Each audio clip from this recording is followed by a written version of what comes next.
Hola amigos parantos kumhadamangos, selamat datang di Gayakin Movie bersama Mimin yang kali ini akan membawakan sebuah anime bergenre magic yang rilis pada tahun 2012 lalu.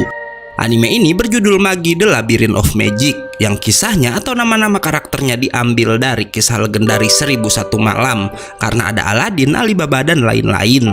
Seperti apa keseruannya? Yuk langsung simak aja videonya. Tapi seperti biasa sebelum mulai harap cek dulu kuota kalian. Kalau sekarat bisa numpang wifi tetangga.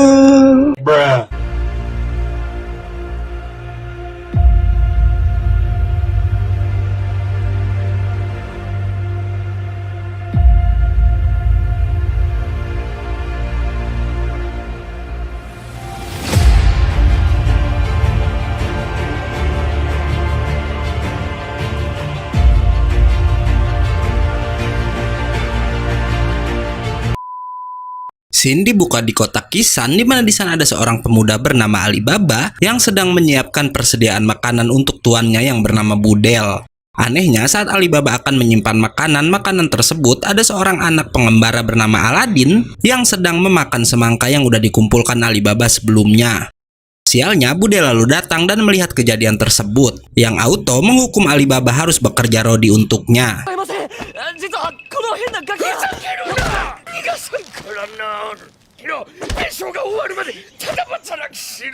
Malam harinya Aladin ikut ke rumah Alibaba dan di sana Ali menunjukkan impiannya pada Aladin, di mana si Ali ingin pergi ke sebuah bangunan yang disebut Dungeon. Yang katanya Dungeon ini muncul secara misterius 14 tahun lalu di seluruh dunia, dan barang siapa yang bisa menyelesaikan rintangan di Dungeon tersebut akan mendapat harta dan kekuatan yang tak terbatas. Dan Alibaba bilang di antara semua harta dalam Dungeon yang paling menarik adalah sebuah wadah yang berisi jin.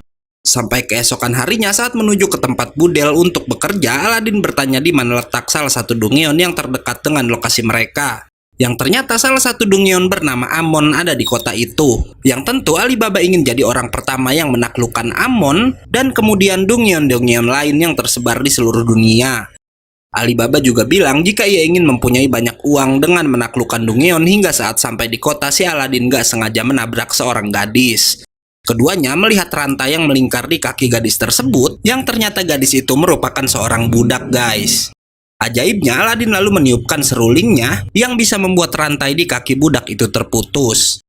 Para penduduk yang melihat kejadian tersebut mendadak heboh karena peraturan di masa itu, siapapun yang melepaskan budak milik orang lain maka akan terkena hukuman potong tangan, guys. Sialnya, budak itu ternyata milik Budel yang kemudian datang dan langsung menyiksa si budak wanita di hadapan semua orang. Aladin yang mencoba menghentikan itu malah ditangkap oleh para anak buah Budel. Namun yang gak diduga, Aladin kemudian menunjukkan kekuatan serulingnya sampai membuat Budel dan anak buahnya gak sadarkan diri.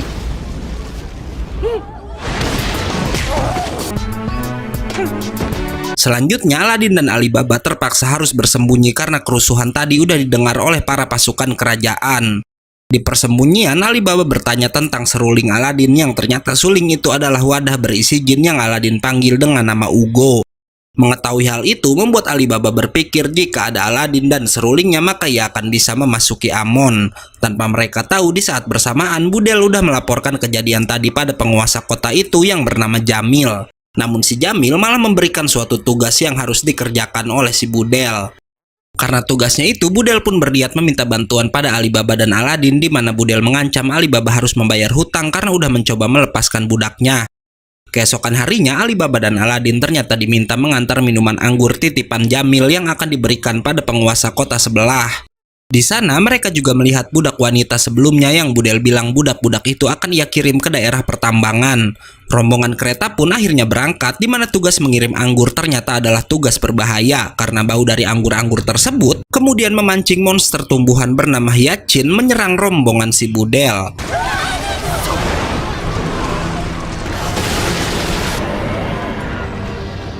Kepanikan pun auto terjadi sampai-sampai membuat seorang budak cilik hampir terjatuh ke lubang, membuat si budak wanita mencoba menyelamatkan walau ia harus ikut terjatuh bersama budak cilik tersebut. Konyolnya, Budel malah menjadikan itu suatu keuntungan karena katanya Hyacin gak akan bergerak selama sedang mencerna makanannya, membuat mereka punya kesempatan menyelamatkan anggur milik si Jamil, membuat Alibaba marah dan auto menampol pria gempal tersebut. Alibaba kemudian terjun ke lubang walau nggak bisa berbuat apa-apa. Beruntung ada Aladin yang mengeluarkan Ugo dari serulingnya untuk membantu si Alibaba. Alibaba berhasil menyelamatkan kedua budak walau sial kemudian malah ia yang harus tertarik ke dalam tubuh Yachin. Melihat itu Aladin lalu mengeluarkan sihir lain yaitu berupa sorban terbang yang membawa banyak anggur untuk disiramkan pada monster tumbuhan tersebut. Setelah disiram anggur, Yachin auto berhenti bergerak hingga akhirnya Alibaba pun bisa terselamatkan. Aladin lalu berkata jika ia ingin berteman dengan Alibaba dan lalu pergi dari sana untuk memulai petualangan mereka. Tanpa keduanya ketahui, Jamil ternyata memantau semua kejadian tersebut dari kejauhan. Malam harinya Aladin dan Alibaba tiba di depan pintu Amon yang katanya dengan menyentuh pintu itu aja, siapapun bisa langsung terhisap masuk ke dalam Dungeon. Kocaknya Aladin yang kelaparan tanpa sadar terjatuh dan mendorong tubuh Alibaba hingga keduanya benar-benar masuk ke dalam Amon.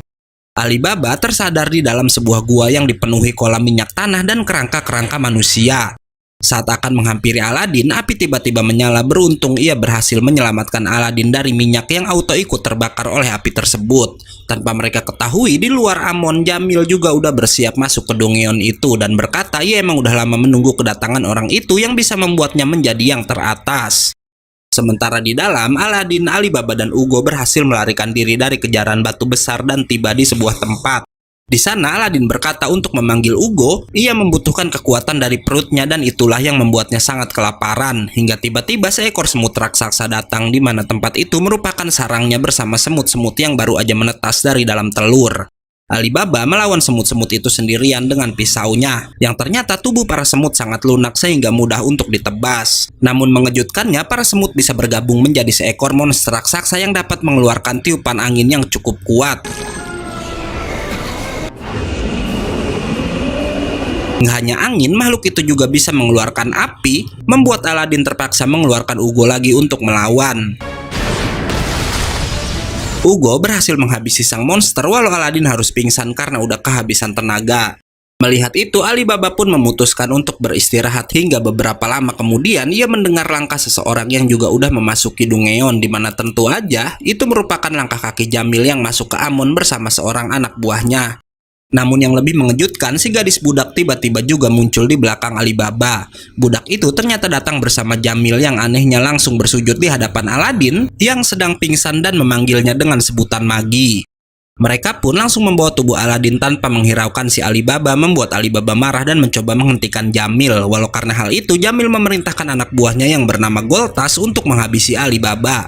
Hebatnya, Alibaba bisa menghindari serangan dan malah berbalik menodongkan pisaunya pada Goltas, membuat Jamil kagum dan berniat menjadikan Alibaba sebagai penjaganya, sementara Goltas yang dianggap nggak berguna langsung disiksa oleh pria kejam tersebut. Sambil menyiksa Goltas, Jamil bilang ia ingin menyelesaikan Dungeon untuk dapat menguasai seluruh negeri. Hingga mereka pun melanjutkan perjalanan dan tiba di sebuah gerbang api yang terdapat tulisan sebuah bahasa yang disebut bahasa Toran. Hebatnya, Alibaba mengerti arti bahasa Toran yang padahal Jamil bilang hanya orang yang berpendidikan tinggilah yang bisa mempelajari bahasa tersebut. Tulisan di depan gerbang ternyata adalah sebuah teka-teki yang bertuliskan tentang jalan kebenaran berada di ekor sang naga, dan untuk sampai di sana mereka harus menari di antara semburan api. Alibaba pun langsung masuk melewati semburan-semburan api dan berhasil sampai di ujung jalan yang terdapat patung kepala naga. Dengan menarik tuas dalam kepala naga tersebut, Alibaba berhasil menghentikan semburan apinya, membuat Jamil bisa melewati rintangan itu dengan mudah. Apesnya, tubuh Alibaba lalu auto dikelilingi api besar dan terlihat lenyap dari tempat itu sampai dianggap tewas oleh si Jamil. Nggak lama, Aladin tersadar dan menanyakan keberadaan Alibaba. Yang kacaunya, si Jamil berbohong dengan berkata kalau Alibaba udah kabur membawa lari seruling Aladin, sementara mereka lah yang udah menyelamatkan Aladin yang ditemukan gak sadarkan diri.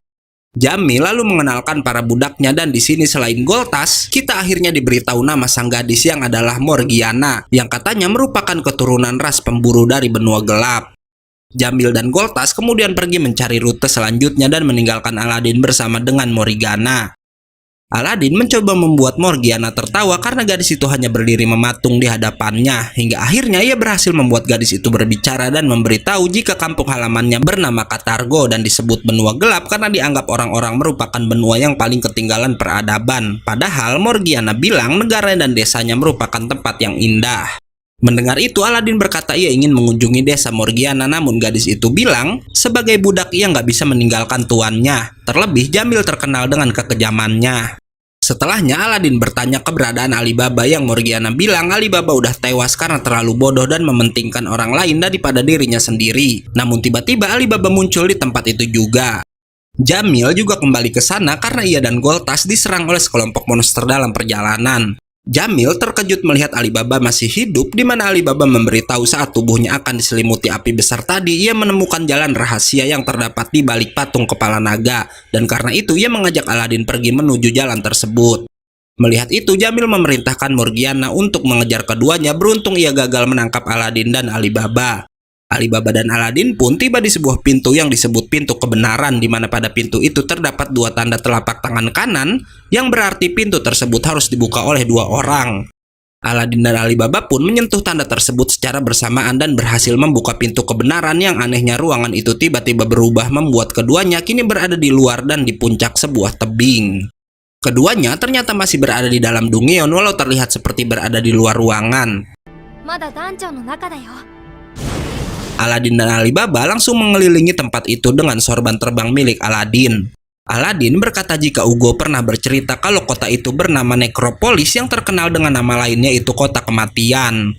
Keduanya lalu menuju ke sebuah tempat dan membuka pintu lain yang Alibaba bilang mungkin itu merupakan ujung dari Dungeon tersebut. Mengejutkannya, Goltas berhasil sampai di sana juga walau ia langsung terkapar karena udah terluka parah disiksa oleh Jamil yang kesal pada Aladin dan Alibaba. Morgiana juga lalu datang dan langsung menyerang Aladin sampai terhempas. Alibaba yang mencoba menolong dihadang oleh Jamil, namun si Alibaba nggak gentar untuk melawan karena ia bilang dalam Dungeon status keturunan dan reputasi tak ada bedanya di tempat tersebut. Pertarungan pun dimulai, nggak diduga Alibaba bisa menghindari serangan Jamil, padahal Jamil sempat menyombongkan diri sebagai bangsawan, ia udah dilatih berpedang sejak kecil.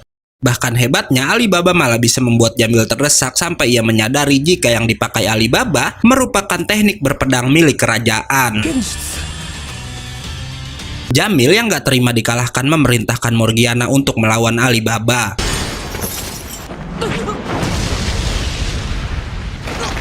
Kejamnya, ia juga memerintahkan Morgiana untuk menghabisi Alibaba menggunakan pedangnya.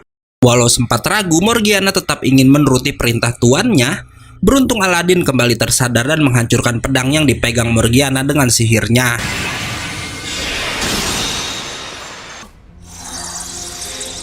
Aladin pun meminta Jamil mengembalikan serulingnya, namun sang penguasa kota malah menantang agar Aladin mengambilnya dengan tangannya sendiri. Namun itu merupakan sebuah kesalahan karena Aladin auto menunjukkan sihir besarnya yang membuat Jamil teringat masa lalu di mana gurunya pernah berkata jika 10 tahun yang akan datang akan muncul seorang anak yang merupakan salah satu penyihir pencipta dunia yang akan menuntun sang raja menuju kejayaan.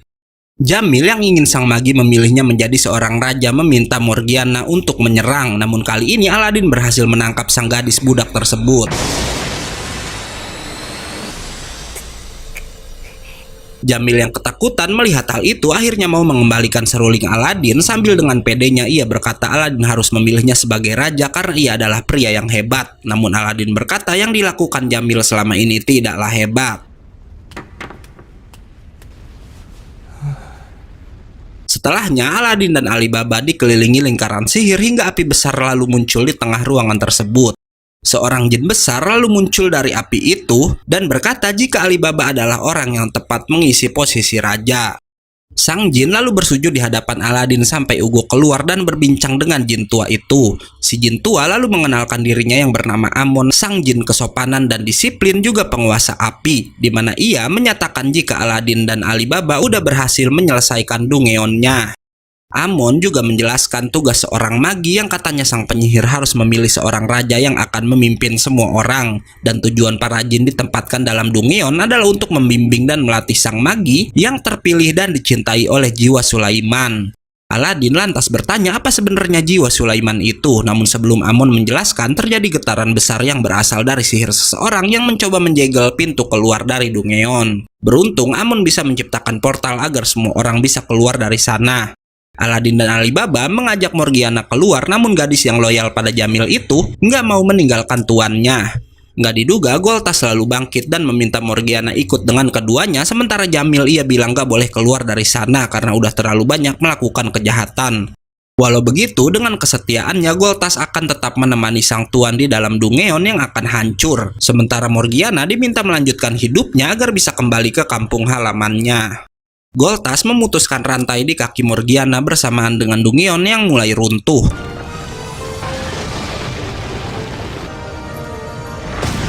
Setelahnya, kita akan ditunjukkan wajah dari sang penyihir yang membuat Dungeon itu runtuh, di mana ia juga punya gelar magi seperti Aladin. Sementara Aladin, Alibaba dan Morgiana yang selamat mendapat banyak harta yang Alibaba bilang ia akan menggunakan harta itu untuk memulai bisnis di sebuah kota bernama Sindria. Namun sebelum itu, ia harus ke sebuah tempat bernama Balbad untuk menyelesaikan sebuah urusan. Setelahnya, Alibaba muncul di bekas reruntuhan Dungeon dengan seluruh hartanya, sementara Morgiana yang udah bebas muncul di luar kota. Sedangkan Aladin sendiri terlempar ke sebuah tempat membuat mereka harus terpaksa berpisah. Singkat cerita, Alibaba yang banyak harta menjadi penguasa kota, bahkan Budel kini jadi anak buahnya. Hari itu, pelayan Alibaba bilang ada tamu yang mencarinya. Yang Alibaba kira adalah Aladin, namun ternyata yang datang malah si Morgiana. Di sini terbongkar jika Alibaba menggunakan sebagian hartanya untuk memerdekakan para budak di kota karena ia bilang itu pasti sesuatu yang diinginkan oleh Aladin dan Morgiana datang untuk mengucapkan terima kasih. Hingga suatu hari Alibaba memutuskan memulai pencarian Aladin tanpa ia tahu pisaunya ternyata udah dirasuki si Amon dan itu terhubung dengan seruling Aladin yang berisi Ugo. Hingga scene berpindah pada Aladin yang tersadar di sebuah tenda bersama seorang nenek di mana nenek itu bisa melihat kupu-kupu sihir seperti Aladin yang ia sebut dengan Rook. Yang katanya Rook merupakan rumah dari jiwa dan tercipta dari jiwa orang-orang yang telah mati. Aladin berkata Rook merupakan sumber kekuatannya yang membantu Aladin bisa menggunakan sihir hingga perbincangan keduanya terpotong oleh seorang gadis bernama Toya yang membawa kabar jika tim pengintai dari kelompok mereka udah kembali ke klan mereka yang bernama klan Koga.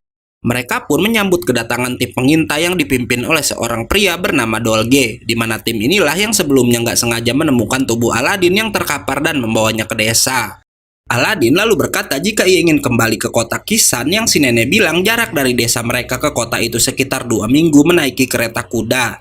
Malam harinya si nenek menjelaskan jika semua penduduk klan Koga merupakan saudara yang udah hidup bersama selama ratusan tahun, membuat Aladin sedih dan mengingat masa lalu karena ternyata Aladin ini nggak punya keluarga yang Ugo bilang Aladin adalah seorang makhluk yang unik. Namun si nenek bilang klan Koga udah menganggap Aladin sebagai bagian dari keluarga mereka. Tanpa mereka sadari, klan Koga saat itu sedang diawasi oleh sekelompok prajurit yang membawa bendera bertuliskan Kou. Keesokan harinya, Aladin yang mencoba menaiki seekor kuda malah terbawa dan gak bisa mengendalikan kuda tersebut. Membuat Dolge berusaha menyelamatkannya, namun gak diduga ada seorang wanita yang datang menyelamatkan sang magi lebih dulu.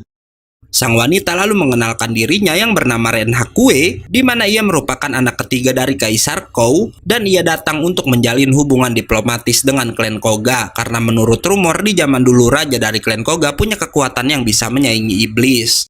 Sayangnya itu hanya masa lalu karena kini klan Koga udah melemah dan jadi sasaran pencarian budak. Karena itu Kou menawarkan kerjasama untuk melindungi klan Koga dengan syarat klan Koga harus bergabung dengan kekaisaran Kou. Karena Kou punya cita-cita menyatukan seluruh kerajaan menjadi satu di bawah kepemimpinan mereka. Toya mencoba menyambut kedatangan Ren dengan menyuguhkan minuman, namun pengawalnya yang bernama Ryosei malah mendorong gadis itu dan mengancam para penduduk harus mau bergabung dengan kekaisaran Kou. Dolge yang marah mencoba menyerang, namun seorang pengawal lagi bisa menahannya dan mengingatkan Dolge jika menyerang mereka itu sama saja menyatakan perang. Hingga akhirnya Ren dan kedua pengawalnya pun pergi dari klan Koga. Malam harinya Ren yang sedang sendiri di tendanya tiba-tiba didatangi Aladin yang pergi ke perkemahan Kou menggunakan sorban terbangnya. Aladin meminta Ren gak menghabisi siapapun dari klan Koga apapun yang terjadi, membuat Ren setuju jika ia gak akan membunuh atau menyakiti siapapun karena ia hanya ingin membuat seluruh dunia bersatu di bawah kekuatannya sendiri. Aladin tahu Ren bicara jujur karena ia bisa melihat Rook di sekitar tubuh gadis itu dan kemudian kembali ke klan Koga. Namun saat Aladin pergi, gadis-gadis dari klan Koga ternyata udah diculik oleh seseorang, membuat Dolge dan tim pengintai berusaha mengejar para penculik tersebut. Dolge dan tim pengintai berhasil mengejar para tentara Kou yang jahat.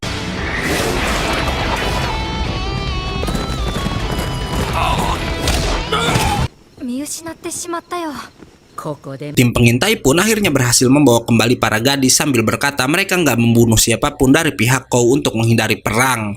Si nenek memutuskan jika mereka akan bergabung dengan kekaisaran Kou karena sebelumnya Aladin udah bercerita jika Ren berjanji nggak akan membunuh siapapun. Setelah mereka bersantui, sang nenek berkata ia akan pergi ke kamar mandi, namun dalam perjalanan nenek itu dipanah oleh seseorang untuk memancing kemarahan dari klan Koga. Nggak lama, Aladin dan klan Koga menemukan tubuh si nenek yang terluka parah, namun ia masih bisa bertahan hidup. Karena itulah Aladin dengan cepat membawa si nenek ke desa menggunakan Ugo. Keesokan harinya, ternyata nggak cuma si nenek yang dipanah oleh orang misterius karena prajurit yang semalam menculik para gadis juga udah dipanah seseorang dan tubuhnya dikirim ke benteng prajurit Kou menggunakan kuda. Di sini terlihat sekali jika ada orang yang ingin mengadu domba pasukan Kou dengan klan Koga. Beruntung Ren masih berkepala dingin dan bilang ia akan menyelidiki dulu kebenarannya. Walau Ryosei memaksa untuk menyerang sambil berkata jika Ren hanyalah anak kaisar dari kerajaan Kou yang sebelumnya dan ia cuma beruntung karena kaisar yang sekarang berlaku baik dan tetap mengizinkan gadis itu tetap berada di kerajaan. Ren tetap bersikeras ingin menyelidiki kasus itu terlebih dahulu, walau sebagai gantinya Ryosei meminta gadis itu memberikan kepemimpinan pasukan Kou pada dirinya. Di sisi lain, suasana pun udah memanas di klan Koga walau Dolge mencoba mendinginkan suasana. Walau ia gagal meredam emosi para anggota klannya. Klan Koga pun langsung mengambil senjata mereka dan auto pergi menyerang ke perkemahan Kou. Sementara itu di perkemahan Kou sendiri akhirnya terbongkar kalau politik adu domba itu nggak lain adalah kerjaan si Ryosei yang melakukan itu semua hanya karena alasan dirinya menyukai perang. Berpindah pada Ren dan ajudan setianya yang bernama Seisun yang sedang dalam perjalanan ke klan Koga, namun keduanya auto dijegat oleh orang-orang dari klan itu yang sedang marah.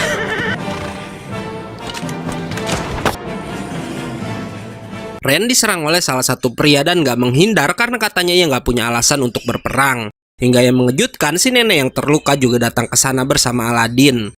Sang nenek terpaksa datang untuk menghentikan anggota klannya agar nggak memilih jalan salah dengan berperang. Ia pun lalu bersujud di hadapan Ren sebagai tanda klan Koga akan menerima ajakan Kou untuk bergabung. Ia juga berkata jika Aladin udah meyakinkannya dengan bilang Ren adalah seseorang yang bisa dipercaya. Dan sang nenek meminta Ren melindungi semua anggota klannya sebagai syarat bergabungnya Koga dengan Kou. Mendengar itu, Ren berjanji akan melindungi seluruh anggota klan Koga membuat kemarahan para anggota klan itu mereda. Peperangan emang bisa dihentikan, namun saat kembali ke desa, sang nenek yang emang udah terluka parah akhirnya menghembuskan nafas terakhirnya. Aladin bisa berbincang dengan jiwa sang nenek yang berkata dengan tubuhnya yang sekarang, ia akhirnya tahu siapa Aladin yang sebenarnya. Di mana Aladin adalah magi yang disayangi oleh para Rook sampai dipinjami kekuatan mereka dan karena itulah Aladin salah jika berkata selama ini ia selalu sendiri. Karena ternyata para Rook selalu bersama Aladin hingga akhirnya sang nenek pun berubah menjadi Rook juga.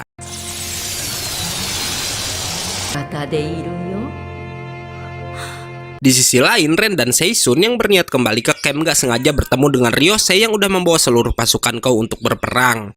Ia nggak peduli walau Ren bilang kini klan Koga udah jadi bagian dari mereka. Bahkan dengan terang-terangan ia membongkar semua rencananya di mana Ryosei akan menghabisi sang putri dan menuduh klan Koga yang melakukannya agar ia nggak disalahkan oleh kaisar karena udah menghancurkan klan tersebut.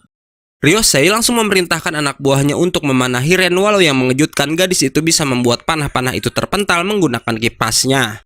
Di sini terlihat jika kipas milik Ren mempunyai tanda yang sama dengan seruling Aladin dan juga pisau milik Alibaba. Di mana dengan kipas itu Ren bisa berganti armor untuk membalas perbuatan Ryosei. Ren membawa Seisun terbang untuk menciptakan pusaran angin besar untuk menyapu Ryosei dan pasukannya, walau setelahnya sang putri terlihat sangat kelelahan. Sialnya, Ryosei ternyata cukup cerdas karena sebelumnya ia udah menempatkan sebagian pasukan di atas bukit dan karena itu ia pun berhasil menangkap sang putri dan juga melukai Seisun. Sang putri yang gak mau menyerah terus mencoba melawan walau beberapa anak panah akhirnya melumpuhkannya. Sang putri pun bersiap dieksekusi namun kemudian terjadi ledakan di mana itu merupakan perbuatan dari Aladin. Ryosei langsung ditampol oleh Ugo dan setelahnya Aladin melihat kipas milik Ren di mana kipas itu ternyata berisi seorang jin wanita bernama Paimon. Selama ini Ren ternyata hanya bisa menggunakan kekuatan kipasnya tanpa bisa bertemu dengan Paimon dan berkat bantuan Aladin gadis itu pun akhirnya bisa bertemu dengan jinnya untuk pertama kalinya. Paimon lalu berbincang dengan Ugo tanpa ada yang mengerti apa yang sedang para jin itu bicarakan. Dan setelahnya Paimon bilang ia nggak peduli apa yang sedang terjadi pada dunia ini karena yang ia pedulikan hanya mendukung Ren sebagai kandidat raja yang udah dicalonkan oleh magi dari Kekaisaran Kou. Dan di sini terbongkar jika magi dari Kekaisaran Kou adalah pria yang menghancurkan Dungeon Amon di part sebelumnya. Di sini juga terbongkar jika sang magi dulu membawa Ren ke Dungeon membuat sang putri bisa menaklukkan Dungeon tersebut dan karena itulah ia bisa memiliki jin Paimon. Hingga di scene selanjutnya Aladin akhirnya berpisah dengan klan Koga di mana para anggota klan memberikan tongkat peninggalan sang nenek untuk Aladin. Aladin yang melihat pedang milik klan Koga teringat jika pedang itu mirip dengan milik si Goltas. Hingga di sini juga terbongkar kalau Goltas dulunya merupakan bagian dari klan Koga. Hingga kemudian Aladin pun menceritakan pengorbanan Goltas dan lalu meninggalkan klan Koga.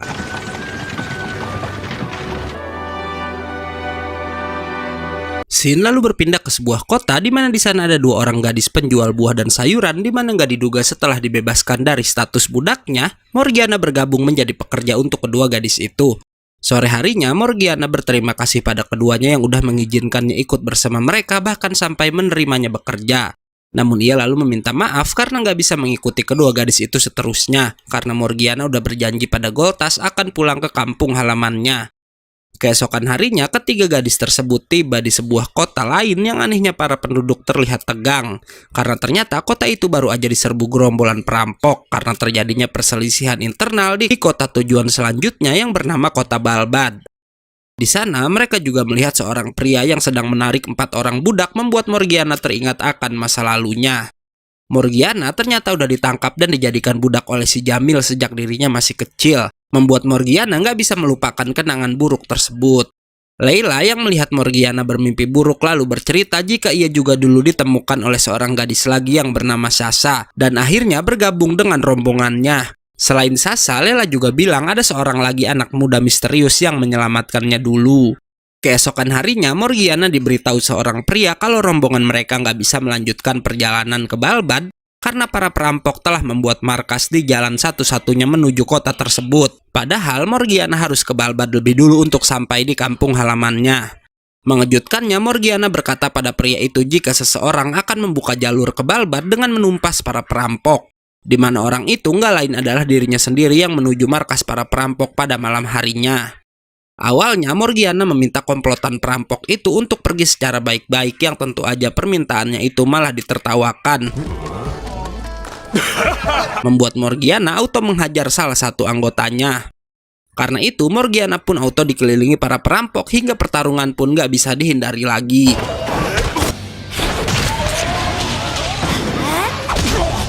Nggak diduga pertarungan itu ditonton oleh pemimpin perampok dan penjual budak yang dilihat Morgiana sebelumnya. Di mana sang pedagang budak sangat tertarik melihat kekuatan dari gadis itu. Dan dengan melihatnya aja, ia tahu Morgiana adalah ras petarung dari benua gelap yang disebut Vanalis. Morgiana yang udah membabat para perampok tiba-tiba diserang seekor burung gagak yang ternyata adalah milik si penjual budak yang diketahui bernama Fatima. Sialnya, kuku dari burung tadi ternyata mengandung racun membuat si Morgiana nggak sadarkan diri. Morgiana pun lalu tersadar dalam sebuah sel bersama seorang budak cilik bernama Naja. Anak itu yang nggak ngerti apa-apa langsung menangis saat Morgiana menjelaskan jika mereka berdua akan dijual dan dijadikan seorang budak, membuatnya teringat pada dirinya dulu. Dan karena itu Morgiana berjanji nggak akan membiarkan anak itu menjadi budak seperti dirinya. Keesokan harinya, Layla dan Sasa baru sadar kalau Morgiana udah menghilang dan mereka menebak jika gadis itu menuju jalur Balbad sendirian. Dan karena itu, semua anggota kelompok karavan si Layla pun bersiap mencari Morgiana. Sementara itu, di sel Naja tiba-tiba mengalami demam yang kejamnya saat Fatima mengetahui hal itu, si Naja malah akan dijadikan makanan bagi para hyena gurun peliharaannya. Melihat itu, Morgiana nggak bisa melakukan apapun karena kakinya diikat oleh sebuah plat baja. Namun Morgiana kemudian mendengar suara Goltas yang mencoba membangkitkan semangatnya, di mana saat itu Goltas berbicara pada Morgiana dalam wujud Rook. Saat Naja dilepaskan, Morgiana langsung melompat dan berhasil menghancurkan plat bajanya di tengah kawanan para hyena. Yang ajaibnya, Morgiana lalu berteriak mengeluarkan gelombang suara yang membuat hyena-hyena itu ketakutan. Melihat hal itu, Fatima malah mengeluarkan kawanan harimau, namun hebatnya Morgiana bisa melawan kawanan hewan buas itu sendirian.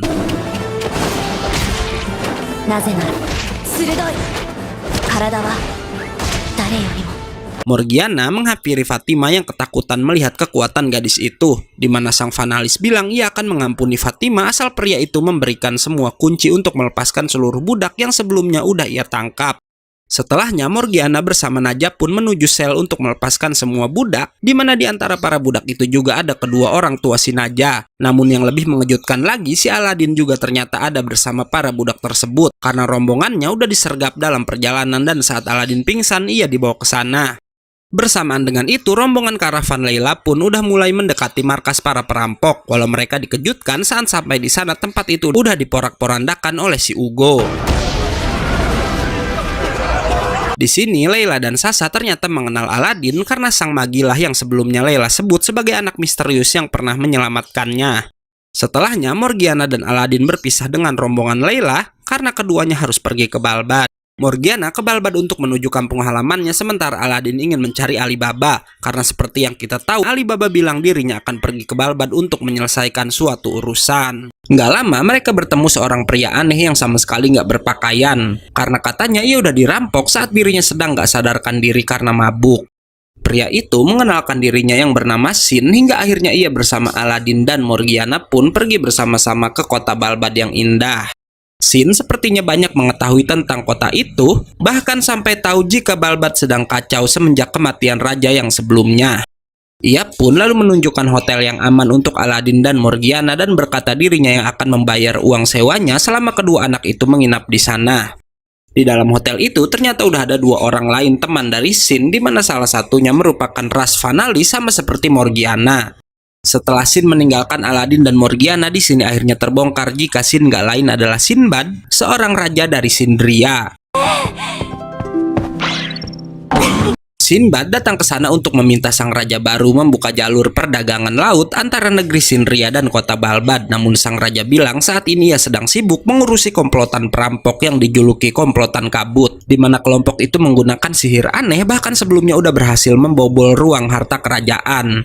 Walau begitu, kelompok ini hanya mencuri dari keluarga kerajaan, bangsawan, dan orang-orang kaya, dan kemudian membagikan harta-harta itu pada yang membutuhkan sampai rakyat kecil menjuluki mereka sebagai pahlawan. Di lain sisi, Aladin dan Morgiana juga sedang diceritakan hal yang sama oleh pelayan hotel, hingga yang mengejutkan pelayan itu bilang, komplotan kabut kini punya pemimpin baru yang gak lain adalah Alibaba. Walau Aladin mengira hanya namanya aja yang sama karena Alibaba yang ia kenal gak mungkin jadi pemimpin dari kelompok perampok. Sementara itu, Sinbad yang ingin membuka jalur perdagangan berkata ia akan membantu menyelesaikan masalah komplotan kabut tersebut. Setelahnya, Sinbad mengajak Aladin dan Morgiana makan bersama dan di sini ia mengenalkan dua anak buahnya yang bernama Jafar dan Masrur. Bahkan memberitahu Morgiana jika Masrur adalah seorang Fanalis sepertinya. Aladin lalu menunjukkan Ugo pada Sinbad, membuat sang raja Sindria tahu jika Aladin adalah seorang magi. Karena itu, Sinbad pun mengenalkan jati diri dia yang sebenarnya, di mana Sinbad adalah seorang petualang terkenal yang udah mengarungi 7 samudra dan menyelesaikan 7 dongeon, membuatnya dikenal sebagai Sinbad, tuan dari ketujuh jin dan penguasa 7 lautan. Sinbad juga memberitahu Aladin perbedaan magi dan manusia biasa yang bisa menguasai jin, di mana manusia biasa hanya bisa mengeluarkan energi sihir jin yang disebut magoi dalam jumlah terbatas, karena mereka hanya bisa menggunakan ruk yang ada dalam dirinya sendiri. Sementara magi bisa menggunakan magoi yang gak terbatas karena bisa menggunakan energi ruk yang ada di sekitarnya. Sinbad pun lalu meminta bantuan Aladin untuk membantunya membasmi kelompok perampok kabut karena ternyata ketujuh wadah yang berisi jinnya udah dicuri saat Sinbad sedang mabuk dan bertemu dengan Aladin di hutan tadi. Morgiana setuju membantu karena dengan musnahnya kelompok perampok itu, jalur pelayaran bisa kembali dibuka dan memungkinkan dirinya bisa pulang ke benua gelap. Dan selain itu, sebagai syarat setelah misi mereka berhasil, ia meminta Sinbad membantu mencari Alibaba yang sedang mereka cari. Malam harinya, kelompok Sinbad dan beberapa tentara kerajaan pun menjaga di depan rumah seorang pedagang kaya yang disinyalir akan jadi target pencurian kelompok kabut berikutnya. Jafar, Aladin, dan Morgiana menjaga dari kejauhan, sementara Sinbad dan Masrur berkeliling di sekitar rumah pedagang kaya tersebut. Di sana, Sinbad melihat banyak penduduk miskin kelaparan, sementara para bangsawan semakin kaya karena menarik pajak tinggi dari para penduduk tersebut. Namun walau tahu pihak kerajaan udah keterlaluan, Sinbad tetap ingin mengalahkan kelompok perampok kabut karena ia ingin membuka jalur perdagangan. Sementara itu, di sisi lain, kabut berwarna merah muda muncul membuat para prajurit terkena ilusi dan bertarung satu sama lain. Aladin dan Morgiana yang berhasil naik ke atap diberitahu Jafar jika sepertinya kabut itu bukanlah buatan manusia. Dan bener aja karena kabut itu berasal dari kekuatan pedang salah satu anggota perampok yang bernama Zainab. Sementara satu anggota lagi yang bernama Hasan punya pedang lain yang bisa menghancurkan dinding hanya dengan sekali goresan aja. Hebatnya, saat kelompok itu akan mulai bergerak, Jafar mengikat sebagian besar dari mereka dengan kemampuannya. Sialnya, saat Jafar turun ke hadapan para perampok, kemudian ada kabut hitam yang menyelimuti tubuhnya, membuat Jafar nggak bisa bergerak, di mana kabut itu berasal dari kekuatan pedang seorang anggota perampok lagi yang bernama Kasim. Morgiana pun lalu membantu dan langsung menyerang para perampok, walau ia juga kemudian malah tertangkap oleh si Kasim. Namun Aladin lalu datang bersama Ugo untuk mencegah para perampok mencuri di rumah sang pedagang kaya. Walau yang mengejutkan, pemimpin perampok itu lalu membuka sorbannya dan bener aja karena Alibaba lah yang ada di balik pergerakan kelompok tersebut.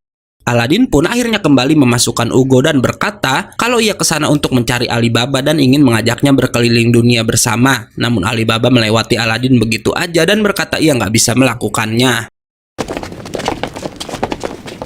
Nggak lama, para tentara kerajaan pun mulai berdatangan membuat Alibaba harus mengeluarkan kekuatan Magoi dari Amon di mana ia bisa menciptakan api yang sangat besar.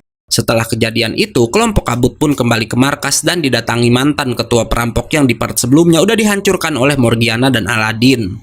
Mereka ingin bergabung, namun Alibaba mengingatkan kalau kelompok berkabut adalah pencuri kesatria yang berjuang demi daerah kumuh dan jika keluar dari jalur itu maka mereka akan dihabisi.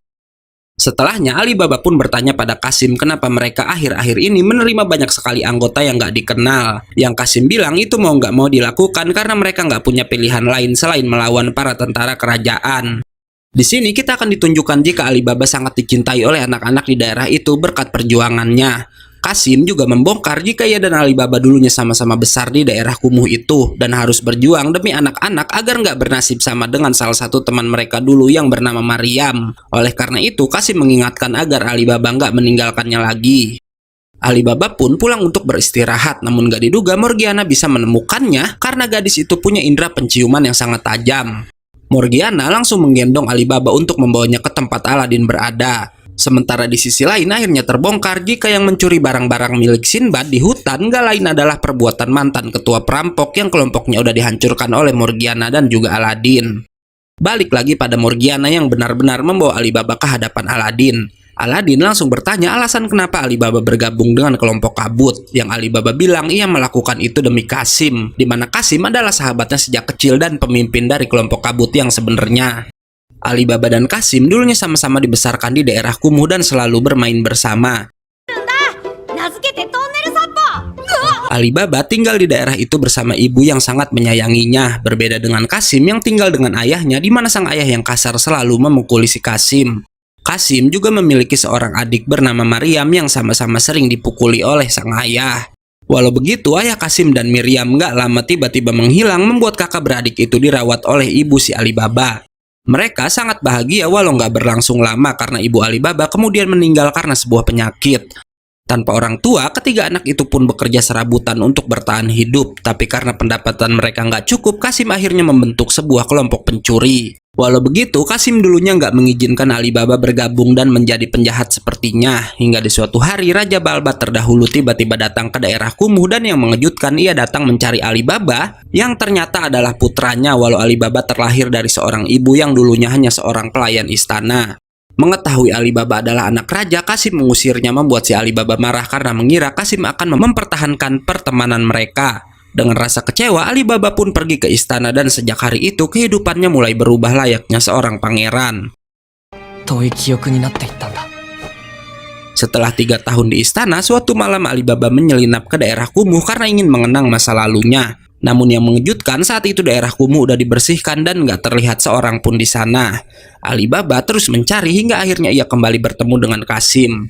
Kedua sahabat lama itu pun minum bersama di sebuah bar yang Kasim bilang penduduk daerah kumuh udah diusir dari Balbat dan kini tinggal di luar kerajaan. Tanpa curiga pada Kasim, Alibaba memberitahu jika ia bisa menyelinap keluar istana melalui sebuah terowongan rahasia hingga saat ia kembali, Kasim menyuruh seseorang untuk membuntuti si Alibaba. Suatu hari Alibaba dipanggil oleh ayahnya yang sedang sakit keras, di mana sang raja sebenarnya ingin menjadikan Alibaba sebagai penggantinya karena sang putra mahkota yang bernama Ahmad adalah seorang anak yang pemalas. Nggak lama Alibaba mendengar suara keributan di luar dan saat memeriksanya itu merupakan perbuatan Qasim dan kelompoknya yang sedang mencuri di dalam istana. Alibaba pun dibuat pingsan sementara sebelum meninggalkan istana, Qasim membakar gudang penyimpanan harta kerajaan. Sedihnya saat Alibaba tersadar sang raja udah meninggal dunia membuat Alibaba yang merasa bersalah akhirnya meninggalkan istana. Alibaba yang sedang bercerita nggak sadar saat itu Sinbad dan anak buahnya sedang menguping pembicaraan mereka. Morgiana lalu bertanya jika Qasim dulu udah mengkhianatinya, kenapa kini Alibaba mau kembali bergabung dengan pria itu. Alibaba pun kembali bercerita jika setelah petualangannya dengan Aladin di kota Kisan, ia berencana melihat kampung halamannya, namun saat sampai di Balbad, kota itu udah dipenuhi daerah kumuh yang bahkan lebih parah dari sebelumnya. Alibaba bertanya pada seorang penduduk yang katanya keadaan kota semakin parah setelah sang raja meninggal. Alibaba lalu pergi ke dermaga dan gak sengaja bertemu Qasim yang sedang merampok kapal milik seorang pedagang kaya. Alibaba ka? Qasim pun mengajak Alibaba ke makam Maryam dan akhirnya jujur jika dulu saat Alibaba pindah ke istana, daerah kumuh terjangkit sebuah pandemi penyakit mematikan. Bukannya menolong, pihak kerajaan malah mengisolasi daerah kumuh membuat korban berjatuhan termasuk Maryam. Bahkan parahnya setelah pandemi itu menghilang, kerajaan malah membakar seluruh daerah kumuh. Untuk membalas dendam, makanya Qasim selalu mencuri dari kerajaan dan para bangsawan walau Alibaba bilang itu melanggar hukum. Karena itu, Qasim meminta sang pangeran bergabung dan menjadi pemimpin baru mereka karena katanya jika ada pangeran dalam kelompok mereka, para perampok itu nggak bisa disebut penjahat lagi. Alibaba bersedia membantu karena suatu saat ia berencana membuka identitasnya di hadapan Ahmad dan berbicara dengan raja baru itu agar kekacauan di Balbad nggak terjadi lagi.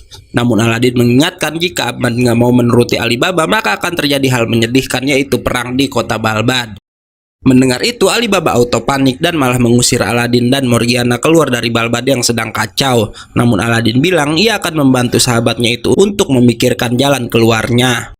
Sialnya, keberadaan mereka ternyata udah diketahui Qasim dan kelompoknya yang datang untuk menjemput si Alibaba. Nggak hanya itu aja, karena kelompok kabut juga datang untuk menculik Sinbad sang Raja Sindria. Sinbad langsung menghadapi Hasan dan di sini walau tanpa kekuatan jinnya, Sinbad bisa melukai Hasan hanya dengan sekali pukulan aja. Sementara itu, si Alibaba yang ingin kabur bersama Qasim pergi ke atap dengan terus dikejar oleh Morgiana dan juga Aladin. Walau nggak diduga, Sinbad dan anak buahnya lalu datang ke tempat itu juga. Masrur langsung membabat banyak perompak hanya dalam sekali serang aja. Sedangkan Qasim mencoba mengikat Sinbad dengan kekuatannya, namun sang Raja Tujuh Lautan tersebut bisa melepaskan diri dengan mudah. Masrur berhasil menangkap Qasim sementara Sinbad menantang Alibaba berduel sebagai sesama pemimpin. Alibaba pun menerima tantangan Sinbad dan mengeluarkan kekuatan api Amonnya. Keduanya beradu pedang yang hebatnya Sinbad bisa menahan api itu tanpa kekuatannya. Bahkan setelahnya dengan mudah ia berhasil memukul Alibaba sampai terjatuh. Anehnya Sinbad lalu berkata ia akan bergabung dengan kelompok kabut untuk merebut kembali apa yang seharusnya dimiliki oleh Alibaba. Karena Sinbad nggak suka pada perbuatan Ahmad yang membuat rakyatnya sendiri menderita. Qasim gak percaya kata-kata Sinbad karena katanya seorang raja seperti Sinbad pasti lebih senang melihat rakyat jelata mati kelaparan. Namun Jafar lalu membuat pria itu terdiam. Sinbad bersedia membawa Alibaba ke kerajaan untuk berbicara pada Ahmad dan mengungkapkan identitasnya. Ia juga berjanji pada Qasim jika negosiasi berjalan lancar maka mereka bisa melindungi orang-orang di daerah kumuh. Keesokan harinya, pengumuman pun disebar di mana di sana tertulis Alibaba sang perampok yang sering membantu rakyat jelata akan bernegosiasi dengan sang Raja Ahmad dan semua orang boleh menyaksikan perundingan tersebut. Alibaba lalu mengakui jika perampokan di istana dan meninggalnya sang raja adalah kesalahannya di hadapan Ahmad dan meminta maaf atas itu semua. Ia juga kemudian meminta Ahmad berjanji akan melindungi seluruh rakyat dan jika sang raja bersedia maka Alibaba akan membubarkan kelompok kabut. Konyolnya Ahmad malah memerintahkan prajuritnya menangkap Alibaba sambil berkata ia nggak pernah menganggap anak yang dipungut dari daerah kumuh sebagai adiknya. Hingga seseorang bernama Bangkir yang selalu terlihat bersama Magi dari kerajaan kau datang ke hadapan sang raja sementara sang Magi sendiri udah berada di luar dan sedang menuju ke sana juga. Si Bangkir lalu mengenalkan dirinya pada Sinbad dan Alibaba yang katanya ia bekerja sebagai penasihat keuangan di Balbad. Hingga gak lama sang Magi yang diketahui bernama Judal datang di mana ternyata ia udah mengenal Sinbad dan langsung menghampirinya. Judal yang kini bekerja untuk Kekaisaran Kou datang untuk menemui Bangkir. Bersamaan dengan itu, Ahmad meminta Sinbad pergi dan berkata jika ia nggak akan membuka jalur perdagangan ke Sindria. Karena Balbad udah setuju bekerja sama dengan Kekaisaran Kou. Dan jika ingin membuka jalur perdagangan lain, maka itu semua harus dengan persetujuan Kekaisaran Kou. Bangkir nggak ragu-ragu mengajak Sinbad dan kerajaannya untuk bergabung dengan Kou juga. Namun pembicaraan mereka terganggu oleh Alibaba yang terus mengamuk meminta Ahmad berjanji untuk melindungi rakyatnya. Malam harinya Alibaba yang diusir oleh Ahmad terlihat frustasi, sementara Aladin menghibur sahabatnya itu dengan bilang negosiasi Alibaba nggak sepenuhnya gagal. Karena perbuatan Alibaba itu udah menyentuh hati semua penduduk yang datang untuk menyaksikan negosiasinya. Jafar dan Masrur lalu datang untuk menjemput Alibaba agar mengumumkan hasil negosiasinya di hadapan para penduduk. Dengan ditemani Sinbad, keduanya pun jujur jika negosiasi telah gagal. Namun Sinbad bilang semua itu belum tamat karena para penduduk harus bertarung dan berjuang demi orang-orang yang mereka cintai. Bahkan Sinbad berjanji jika keadaan Balbad semakin parah, semua penduduk boleh tinggal di kerajaan Sindria. Saat pengumuman selesai, nggak diduga Jundal datang ke sana untuk menemui Sinbad, di mana secara terang-terangan Jundal menantang Sinbad untuk berperang jika Sinbad menolak untuk bergabung dengannya. Saat sedang berbicara, Jundal nggak sengaja melihat Aladin dan melihat jika anak itu dikelilingi oleh para Rukh. Hingga akhirnya Jundal tahu jika ada magi lain selain dirinya. Dengan kejam, Jundal langsung menghajar wajah Aladin dan bertanya siapakah kandidat yang akan Aladin jadikan sebagai raja. Karena Aladin gak menjawab, Jundal pun menggunakan mata saktinya dan mengetahui jika Alibaba punya pisau berisi amon, dan langsung menertawakan si Alibaba dan menyebutnya menyedihkan karena Aladin menjadikan anak itu sebagai kandidatnya. Aladin membela Alibaba dengan bilang Alibaba gak menyedihkan, tapi tiba-tiba Jundal menyerang Alibaba dengan kekuatannya. Aladin yang marah pun lalu mengeluarkan kekuatannya untuk menantang Jundal bertarung. Sinbad meminta Masrur menghentikan Jundal agar nggak melayani Aladin, namun sang Vanali sama sekali nggak bisa menyentuh Jundal. Pertarungan antara kedua magi pun dimulai, di mana Jundal mengeluarkan magoi yang menghancurkan apapun di sekitarnya, walau ternyata ia sama sekali nggak bisa menyentuh Aladin yang malah bisa membalikan serangan si Jundal. Karena kekuatan magoi keduanya nggak bisa melukai satu sama lain, Jundal menantang Aladin beradu kekuatan sihir, di mana Jundal menunjukkan sihir petir yang terbuat dari Rukh untuk menyerang. Beruntung Ugo keluar dari seruling dan melindungi tuannya pada tepat waktu. Jundal yang nggak puas kali ini mengeluarkan sihir es dan membawanya terbang ke udara. Yang kejamnya ia lalu membagi es itu dalam ukuran-ukuran kecil untuk menyerang para penduduk. Namun Ugo berhasil menghentikan pria itu dan membuatnya terpental. Sialnya, Jundal ternyata nggak terluka dan malah berhasil menyerang balik Ugo menggunakan sihir esnya. Melihat itu, Aladin naik ke badan Ugo dan meniup serulingnya untuk memberikan Ugo kekuatan tambahan, membuat sang jin bisa kembali bangkit. Walau terlihat tubuh Ugo terluka cukup parah dan mengeluarkan magoi dari bekas lukanya. Aladin yang khawatir meminta Ugo kembali masuk ke dalam seruling, namun si jin menolak hal itu. Di mana Ugo ternyata ingat kata-kata Aladin yang pernah bilang, ia nggak akan pernah meninggalkan temannya. Jundal lalu menyerang Aladin dengan petir. Beruntung kali ini Morgiana melindungi sang magi. Disambung oleh Alibaba yang mencoba menyerang Jundal. Hebatnya dengan tekad yang kuat, Alibaba bisa menembus perisai Jundal dan berhasil menggores pipi si magi jahat, membuat Jundal marah dan menyerang Alibaba balik. Tapi tiba-tiba Jundal juga diserang oleh Ugo sampai terhempas ke dinding dan kemudian dipukul sekali lagi secara telak. Ugo nggak mau berhenti untuk menghajar Jundal. Melihat Ugo bergerak tanpa magoi Aladin, Jundal bilang Ugo bukanlah jin milik Aladin karena ia bergerak dengan magi milik orang lain. Hingga setelahnya, Jundal berhasil menembus tubuh Ugo dengan esnya, namun Ugo malah bisa menangkap sang magi jahat dengan kedua tangannya dan berhasil membuat si Jundal terkapar. Ugo yang tubuhnya udah terluka parah tetap ingin menghabisi Jundal yang sedang terkapar. Sampai-sampai pukulan Ugo pada tubuh Jundal menghasilkan ledakan yang cukup kuat.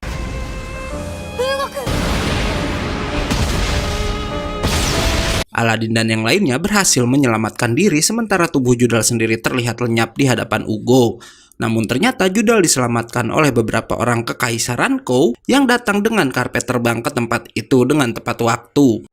Orang-orang itu yang datang menggunakan benda sihir berukuran besar membuat Sinbad berpikir jika mereka adalah orang-orang penting di Kekaisaran Kou. Ugo yang masih emosi mencoba menyerang orang-orang tersebut, membuat si wanita menggunakan kekuatan magoi yang bertipe air untuk meladeni Ugo. Benturan lalu terjadi hingga hebatnya wanita itu bisa mengubah air tadi menjadi senjata. Ia pun menyerang Ugo dan berhasil melubangi tubuh jin milik Aladin tersebut sampai tubuh Ugo kembali masuk ke dalam seruling.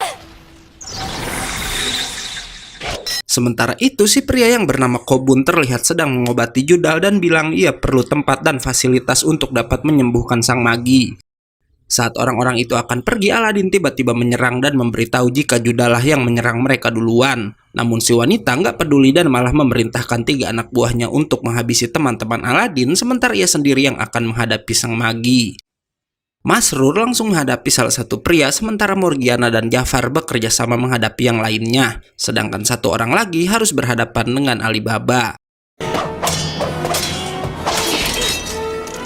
Di sisi lain, sang gadis meminta kekuatan jinnya yang bernama Vinea merasuk dalam tubuhnya untuk melawan Aladin. Beruntung Sinbad bisa menghentikan gadis itu yang ternyata adalah putri dari Kekaisaran Kou.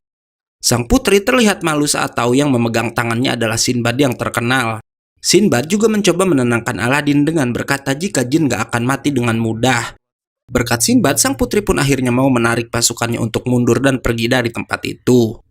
Setelahnya, Sinbad dan teman-temannya mengobati penduduk yang terluka dengan dibantu oleh Morgiana, sementara Alibaba ternyata terluka di tubuhnya karena serangan Judal tadi. Nggak lama, Alibaba dan Morgiana menemukan Aladin yang udah nggak sadarkan diri karena memberikan kekuatannya sendiri untuk Ugo. Sinbad kemudian memberitahu walau magi bisa menggunakan mago yang gak terbatas, tubuh mereka tetaplah tubuh manusia yang mempunyai batasan. Bahkan hidupnya saat ini dalam bahaya karena terlalu berlebihan memberikan magoinya untuk Ugo dan gak akan sadarkan diri selama beberapa hari. Setelahnya, para penduduk kumuh mulai panik menanyakan pada Alibaba nasib mereka. Namun Sinbad lalu datang dan bilang kalau bantuan dari Sindria sedang dalam perjalanan ke kerajaan Balbad. Alibaba merasa kecewa karena ia bukanlah pimpinan yang baik yang gak bisa menenangkan para anak buahnya, membuat ia teringat pada Kasim yang merupakan pemimpin yang sesungguhnya karena sejak kejadian tadi Kasim sama sekali gak kelihatan guys. Pada malam itu juga, komandan tentara kerajaan yang bernama Barkak datang ke desa kumuh di mana ternyata Barkak datang membawa Sabmad, wakil raja sekaligus adik dari si Abmad.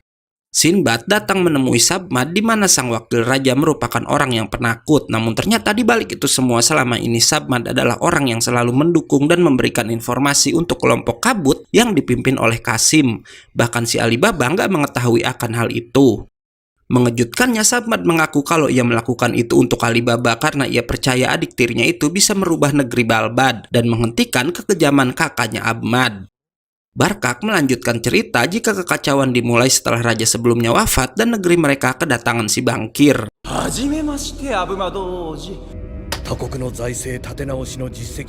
Sebagai langkah awal, Bangkir mengganti alat tukar mereka yang sebelumnya menggunakan uang logam dengan uang kertas bernama Fuan yang dikeluarkan oleh Kekaisaran Kou. Bangkir meminjamkan fuan-fuan itu dalam jumlah banyak untuk kerajaan Balbad, namun itu adalah awal dari hancurnya ekonomi mereka. Karena setelahnya, untuk meminjam fuan mereka harus membayar bunga yang sangat besar. Karena makin berharganya fuan, nilainya makin lama makin tinggi, dan karena itu kebangkrutan dan hutang pun mulai melanda Balbad, sampai hak teritorial dan hak perdagangan mereka diambil oleh si Bangkir dan Kekaisaran Kou, karena Abmad menjadikannya sebagai jaminan hutang. Untuk mengatasi hal itu, Abmad malah menaikkan pajak yang sangat tinggi sampai membuat rakyatnya sendiri menderita. Bahkan gilanya Abmad berniat menjaminkan rakyatnya sendiri sebagai budak agar terus mendapatkan fuan dari si Bangkir.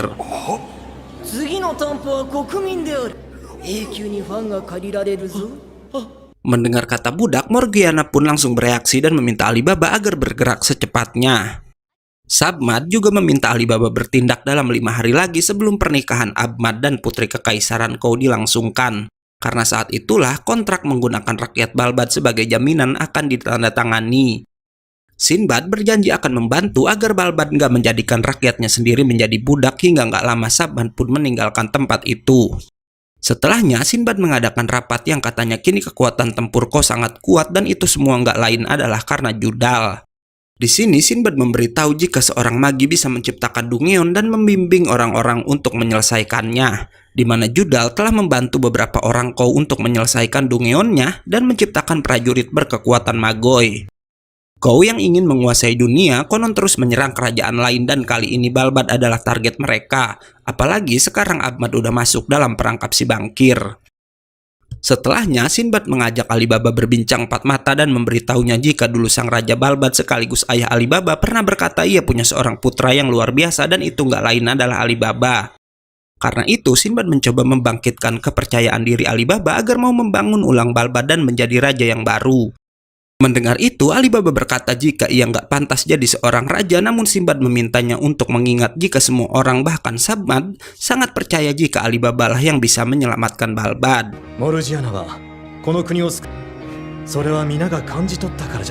Alibaba yang galau pun berjalan-jalan di daerah kumuh dan di sana semua penduduk mendatanginya, di mana para penduduk meminta Alibaba menyelamatkan mereka hingga tiba-tiba tangan Alibaba ditarik oleh cambuk seseorang. Nggak diduga orang itu adalah Qasim, Zainab, dan Hasan yang selama ini menghilang entah kemana. Qasim membawa Alibaba ke suatu tempat dan memberitahunya kalau ia menghilang karena nggak suka pada si Sinbad. Qasim pun memberitahu rencana gilanya yang katanya tanpa Sinbad pun mereka bisa menang, yaitu dengan menghasut seluruh penduduk agar mau berperang dan menggulingkan kepemimpinan Ahmad. Qasim lalu mengenalkan seseorang yang katanya dulu udah memberikan senjata sihir pada kelompok kabut, di mana orang itu adalah pedagang senjata yang akan membantu meminjamkan senjatanya untuk berperang melawan kerajaan. Alibaba yang gak setuju dengan rencana gila Qasim pun mendebat sahabatnya itu. Alibaba berkata ia akan mencari cara menyelamatkan Balbad tanpa mengorbankan seorang pun, membuat Qasim marah dan menghajarnya. Malam harinya, si Alibaba kembali menemui Sinbad dan meminta sang Raja Sindria mengajarkannya cara menggunakan jin, di mana Alibaba ingin jadi lebih kuat agar bisa melindungi negerinya sekaligus menghentikan Qasim. Keesokan harinya, Sinbad langsung melatih Alibaba agar bisa menggunakan kekuatan jin yang bisa membuat sang pengguna berganti pakaian tempur yang ia sebut dengan Masou. Nggak hanya pakaian, sang pengguna juga bisa merubah bentuk senjatanya seperti yang dilakukan oleh putri dari Kou. Alibaba langsung berlatih mengeluarkan Masou hingga malam harinya Sinbad berkata pada Jafar dan Masrur jika ia senang dengan perubahan Alibaba dan melihat harapan dari anak itu. Sinbad juga memberitahu rencananya jika ia akan menemui putri kerajaan Kou yang akan dinikahi oleh Ahmad dan berbicara dengan wanita itu. Tanpa mereka ketahui, esok paginya Alibaba pergi sendiri ke istana yang saat itu udah didemo para penduduk karena ia ingin menghentikan perang yang dibuat si Qasim. Alibaba langsung membuka sorbannya dan berkata pada penjaga jika ia ingin bertemu dengan Ahmad. Para penjaga nggak mau membiarkan Alibaba lewat, namun para penduduk membantu dengan melempar banyak batu membuat penjaga-penjaga itu terpaksa mengizinkan Alibaba masuk ke dalam istana.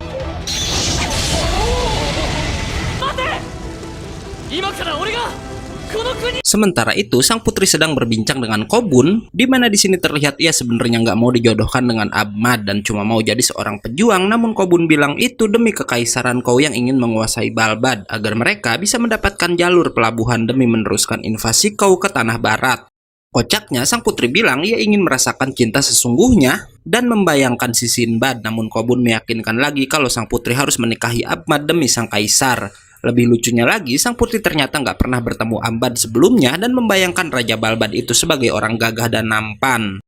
Sementara itu, di kerajaan sendiri, Ahmad diberi hadiah oleh Bangkir yang adalah ketiga prajurit yang melawan Alibaba dan kawan-kawan sebelumnya, di mana mereka dijadikan sebagai pengawal pribadi sang raja. Hingga tiba-tiba Ahmad mendengar suara keributan yang ternyata itu ulah Alibaba yang sedang ditahan para pengawal masuk ke singgasana.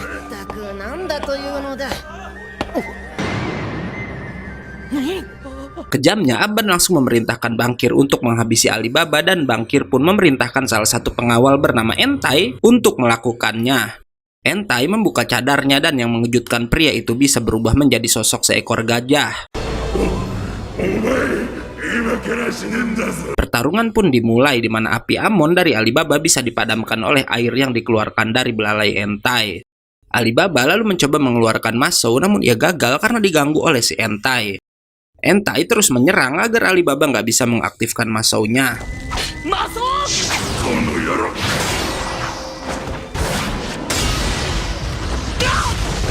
Alibaba kewalahan melawan kekuatan fisik dari Entai dan bisa dibuat terkapar. Namun Alibaba kemudian mengingat bayangan ayah, ibu, Sinbad, Sabmad, dan juga para penduduk yang selalu mempercayainya.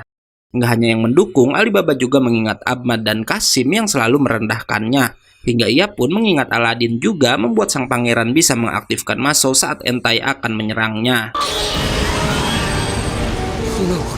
Alibaba berhasil membelah tubuh Entai menggunakan pisaunya yang udah berubah bentuk menjadi sebilah pedang hitam. Hingga akhirnya Bangkir mengerahkan banyak prajurit berbentuk kera. Hebatnya, para kera itu bisa beregenerasi tiap kali Alibaba menebasnya. Karena hal itu, Alibaba menggunakan api Amon untuk membakar para kera, membuat raja dari para kera itu turun ke medan pertarungan. Sialnya, Alibaba hampir kehabisan Magoi hingga yang mengejutkan Morgiana datang dan membantu sang pangeran dengan menghajar bos dari para kera tersebut. Morgiana pun lalu mengeluarkan teriakan mautnya untuk meyakinkan Alibaba agar terus maju sementara ia yang akan melawan pasukan kera tersebut. Yang kocaknya, Morgiana langsung melempar Alibaba agar bisa sampai ke tempat Ahmad. Di lain sisi, Sinbad baru dapat laporan kalau Alibaba sedang membuat keributan di istana, membuat sang Raja Sinria bermaksud menyusul anak itu. Balik lagi pada Alibaba yang udah berhasil masuk, namun ia harus menghadapi prajurit berbentuk macan terlebih dahulu. Alibaba yang kehabisan Magoi kehilangan bentuk dari masaunya. Ia kemudian mengingat kalau Sinbad pernah mengajarinya cara mengisi ulang Magoi, di mana Alibaba lalu menumpahkan minyak dan membakarnya hingga ia menyerap api tersebut dan berhasil mengisi ulang Magoi dengan cara itu. Berkat hal tersebut, Alibaba pun berhasil membelah tubuh lawannya menjadi dua. Sementara itu, di luar Morgiana masih sibuk menghadapi banyak kera seorang diri. Sang Fanalis kemudian mengingat teknik yang pernah dipakai Masrur dan menirunya, namun kekuatannya belum sehebat si Masrur. Karena hal itu, Morgiana menciptakan teknik sendiri dengan mengelilingi bagian atas dinding istana dan berhasil mengalahkan sang Raja Kera dengan jurus barunya tersebut.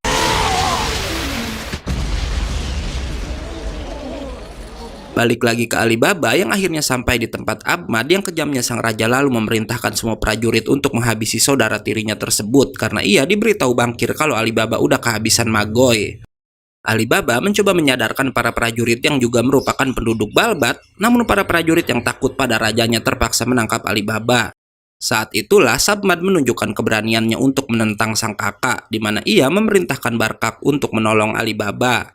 Sabmad pun kemudian mengambil alih tongkat raja dan memerintahkan semua orang agar pertemuan Alibaba dan Ahmad nggak diganggu siapapun, membuat para prajurit harus menuruti titah sang pemegang tongkat dan Alibaba akhirnya bisa berbicara langsung pada si Ahmad.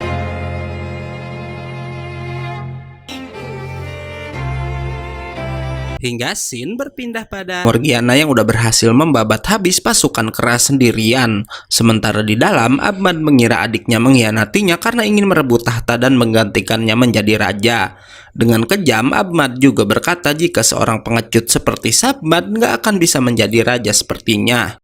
Mendengar itu, Alibaba membela Sabmad dengan bilang Sabmad bukanlah seorang pengecut, membuat Ahmad marah dan mencoba menyerang Ali, walau malah ia yang harus terkena gamparan gratis. Alibaba lalu dengan berani meminta Ahmad segera turun tahta, membuat sang raja makin marah dan memerintahkan para prajuritnya menghabisi Ali. Namun kata-katanya kali ini nggak dituruti oleh para prajurit istana. Hingga nggak lama sang putri kerajaan Kau datang ke sana bersama Kobun. Di sisi lain, ketiga perampok yang sebelumnya udah mencuri semua wadah jin milik Sinbad mencoba meninggalkan Balbad, namun langkah mereka terhenti karena melihat cahaya yang ternyata berasal dari tubuh Aladin dan Judal yang saat itu sama-sama dikelilingi para Rook. Balik lagi ke istana di mana sang putri yang diketahui bernama Kogyoku saat itu sedang sibuk mencari wajah sang raja yang belum pernah bertemu dengannya, hingga nggak lama ia pun melihat tunangannya itu untuk pertama kalinya. Bersamaan dengan itu, Bangkir berkata untuk saat ini mereka belum bisa memastikan siapakah Raja Balbad yang sesungguhnya, membuat sang putri berkata kalau Balbad harus memilih raja baru secepatnya karena ia akan menikahi Raja Balbad siapapun orangnya, hingga semua mata tertuju pada Alibaba. Mengejutkannya, Alibaba bilang ia nggak akan menjadi raja karena ia masih merasa bersalah udah nggak sengaja menyebabkan perampokan di istana sampai membuat ayahnya meninggal. Alibaba lalu berkata jika ia akan membuat Balbad hidup tanpa sistem pemerintahan monarki, yang artinya negeri itu akan menghapus sistem kerajaan dan merubahnya menjadi sistem republik yang pemimpinnya dipilih oleh rakyat.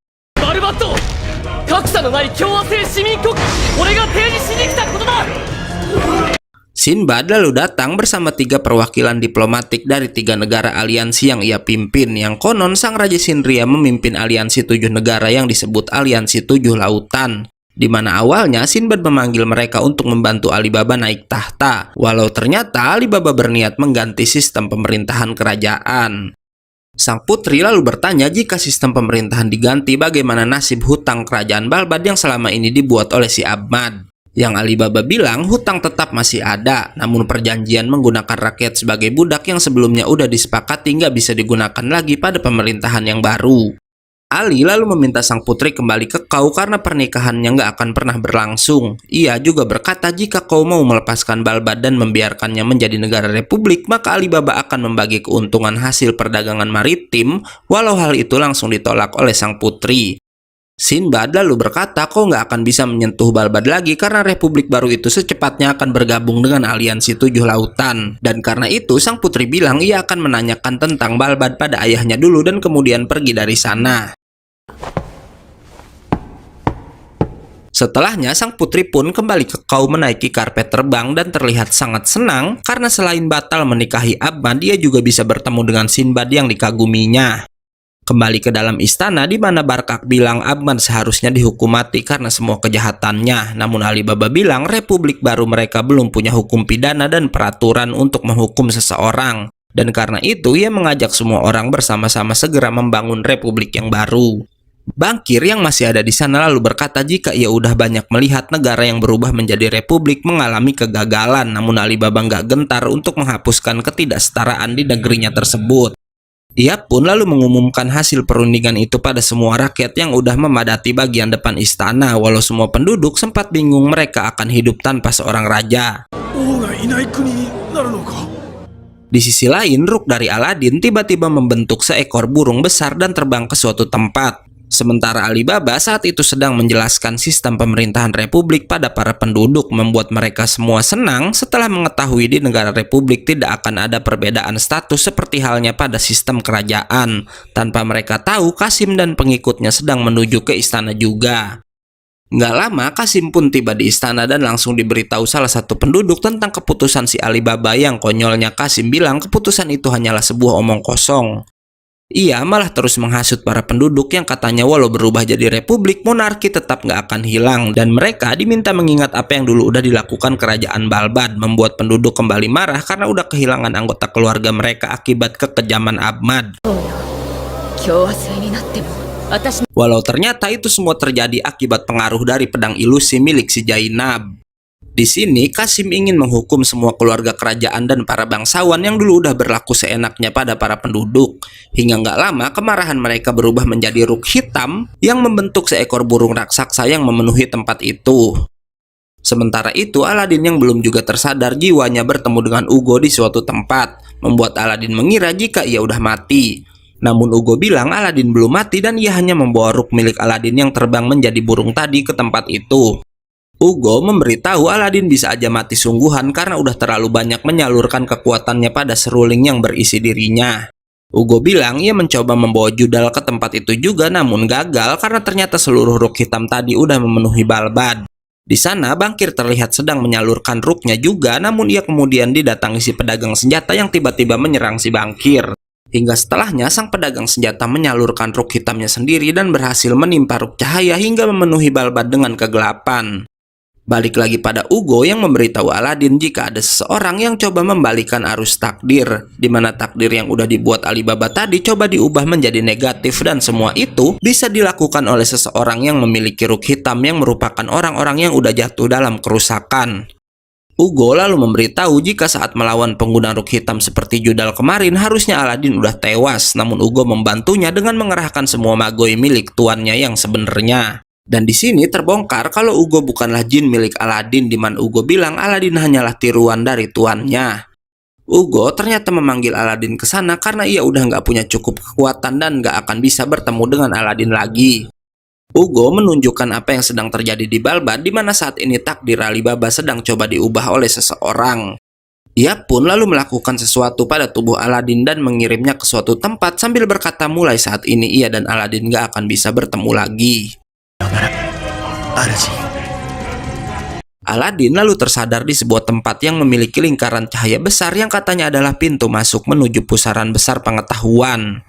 Di sana terdengar suara seorang pria yang memberitahu Aladin kalau sang magi akan terlahir kembali setelah melintasi tempat itu. Di sisi lain, saat itu kerusuhan udah pecah di kerajaan Balbad membuat Alibaba harus bertindak untuk mencegah kekacauan tersebut. Sementara itu, Qasim dan kelompok kabut udah berhasil masuk melalui gerbang istana, tapi tiba-tiba api milik Alibaba mengelilingi mereka semua. Alibaba pun langsung bertanya apa tujuan Qasim melakukan itu semua. Namun Qasim nggak menjawab dan malah menyerang sahabatnya itu. Nggak hanya Qasim, seluruh anggota kabut yang udah diberikan senjata sihir ikut menyerang Alibaba juga, sampai sang pangeran bisa ditaklukkan oleh pedang kabut merah milik si Jainab. Karena itu, Alibaba pun berhasil ditangkap. Yang kejamnya Qasim lalu mencoba menghabisi sahabatnya sendiri. Beruntung Alibaba bisa mengaktifkan Masaunya. Melihat itu, Hasan mencoba menyerang, namun ia bukanlah tandingan dari Masau milik si Alibaba. Bahkan hebatnya, Alibaba kemudian bisa menghancurkan semua pedang sihir milik kelompok kabut dengan sekali tebasan aja, dan lalu menodongkan pedang hitamnya pada leher si Qasim. Walau begitu, Qasim bilang ia nggak akan mundur dan malah menantang Alibaba untuk bertarung. Alibaba jadi sangat marah dan mencoba menghabisi Qasim, walau kenyataannya ia nggak bisa melukai sahabatnya itu.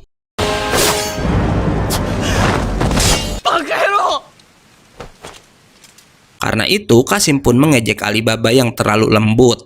Ia meneruskan langkahnya dan mengingat pesan si pedagang senjata yang meminta Qasim menggunakan kekuatan tersembunyi pada pedang yang udah diberikan. Kacaunya, untuk menggunakan kekuatan itu, Qasim harus menusuk tubuhnya sendiri, dan setelah selesai, Qasim bisa membuat seluruh senjata milik kelompok kabut melayang dan lalu masuk ke dalam tubuhnya sendiri, membuat si Qasim berubah wujud menjadi seorang iblis hitam.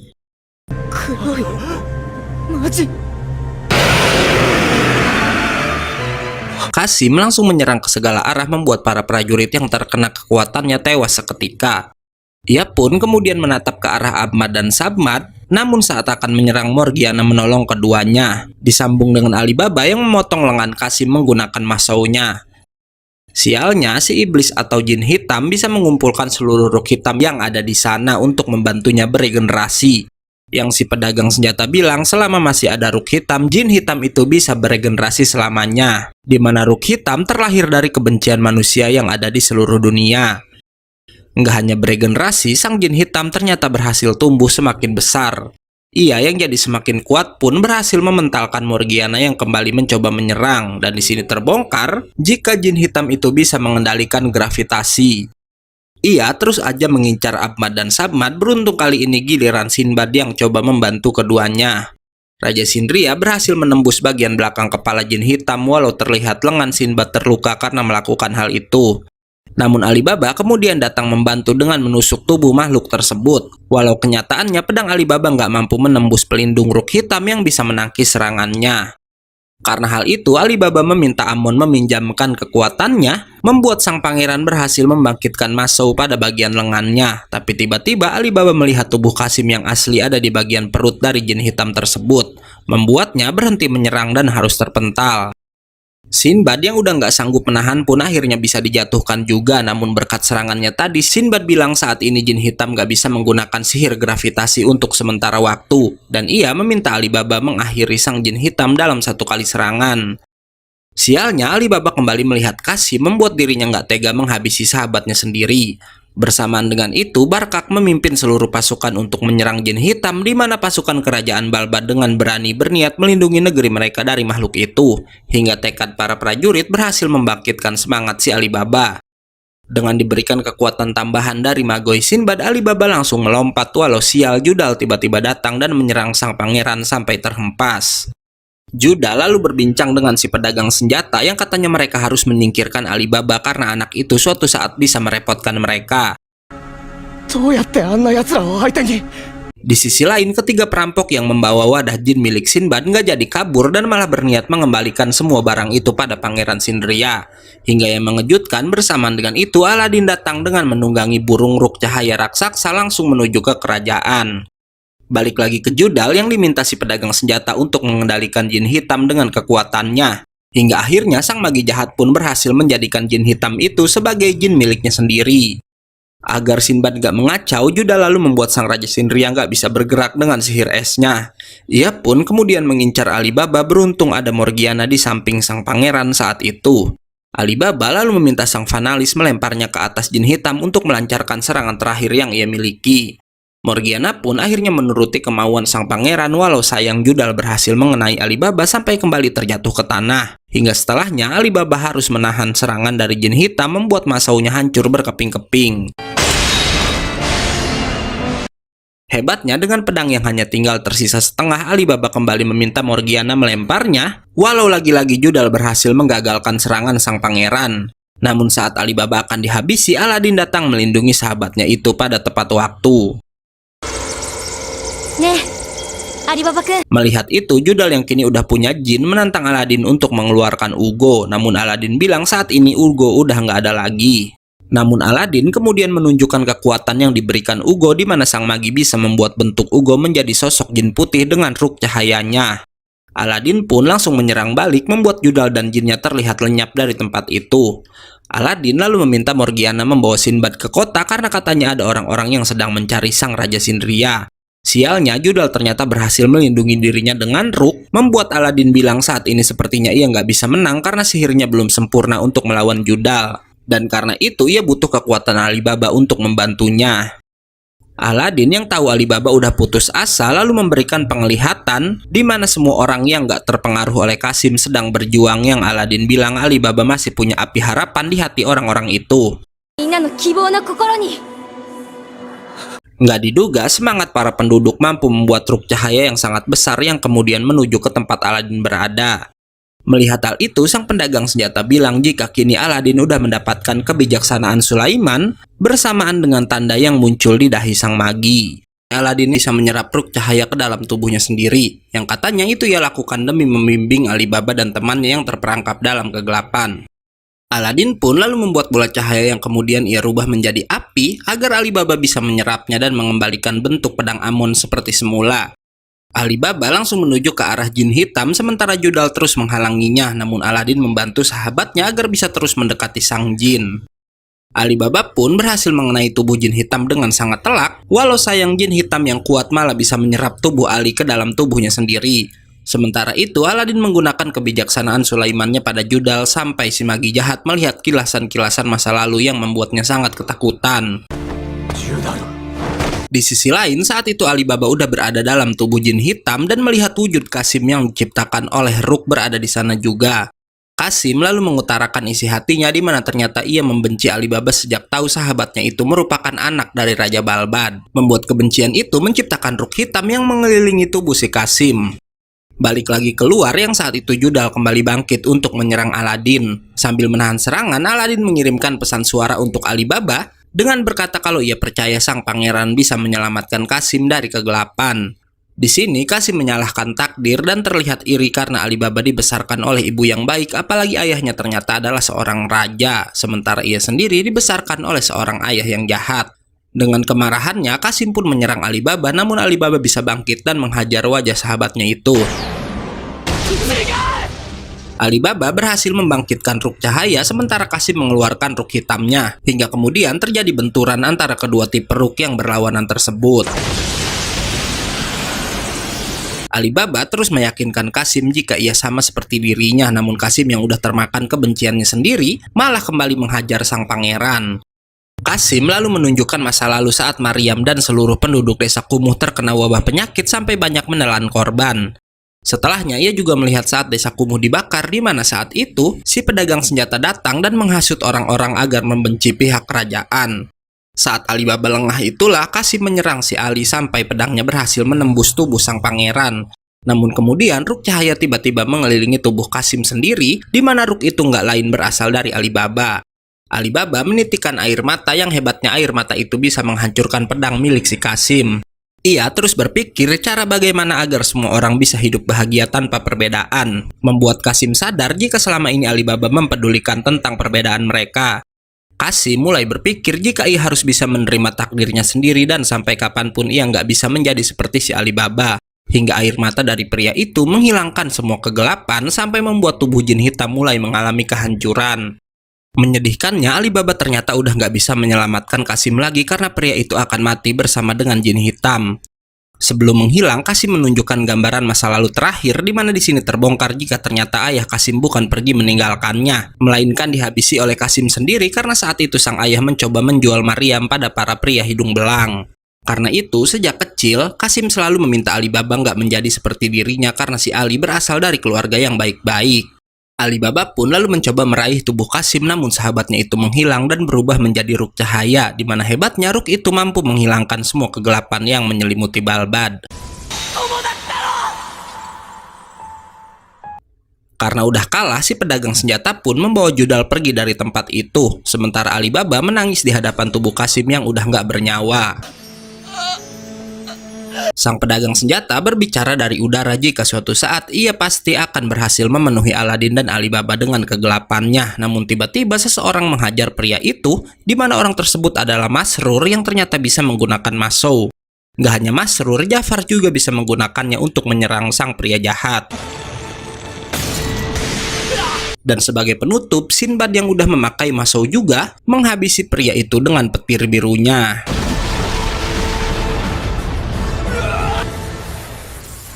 Walau terlihat tewas, kepala pria itu yang tenggelam di laut lalu mengeluarkan seekor ular, sementara tubuhnya berubah menjadi sebuah boneka.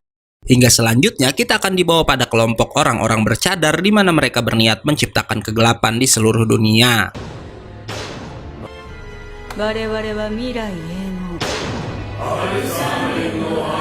Balik lagi pada Aladin yang meminta Alibaba nggak bersedih karena orang yang udah meninggal nggak sepenuhnya menghilang dan jiwa mereka akan berubah menjadi ruk. Dengan kebijaksanaan Sulaimannya, Aladin bisa membawa ruk milik ayah dan ibu Alibaba ke hadapan putranya agar Alibaba mengerti walau orang-orang itu udah tiada namun ruk mereka tetap ada di sekitarnya. Nggak hanya itu aja, Aladin juga lalu mengirimkan ruk-ruk penduduk kumuh yang udah meninggal agar bisa bertemu dengan keluarga mereka yang masih hidup. Dan di sana akhirnya Alibaba melihat jika Qasim udah bahagia bisa kembali bertemu dengan Maryam.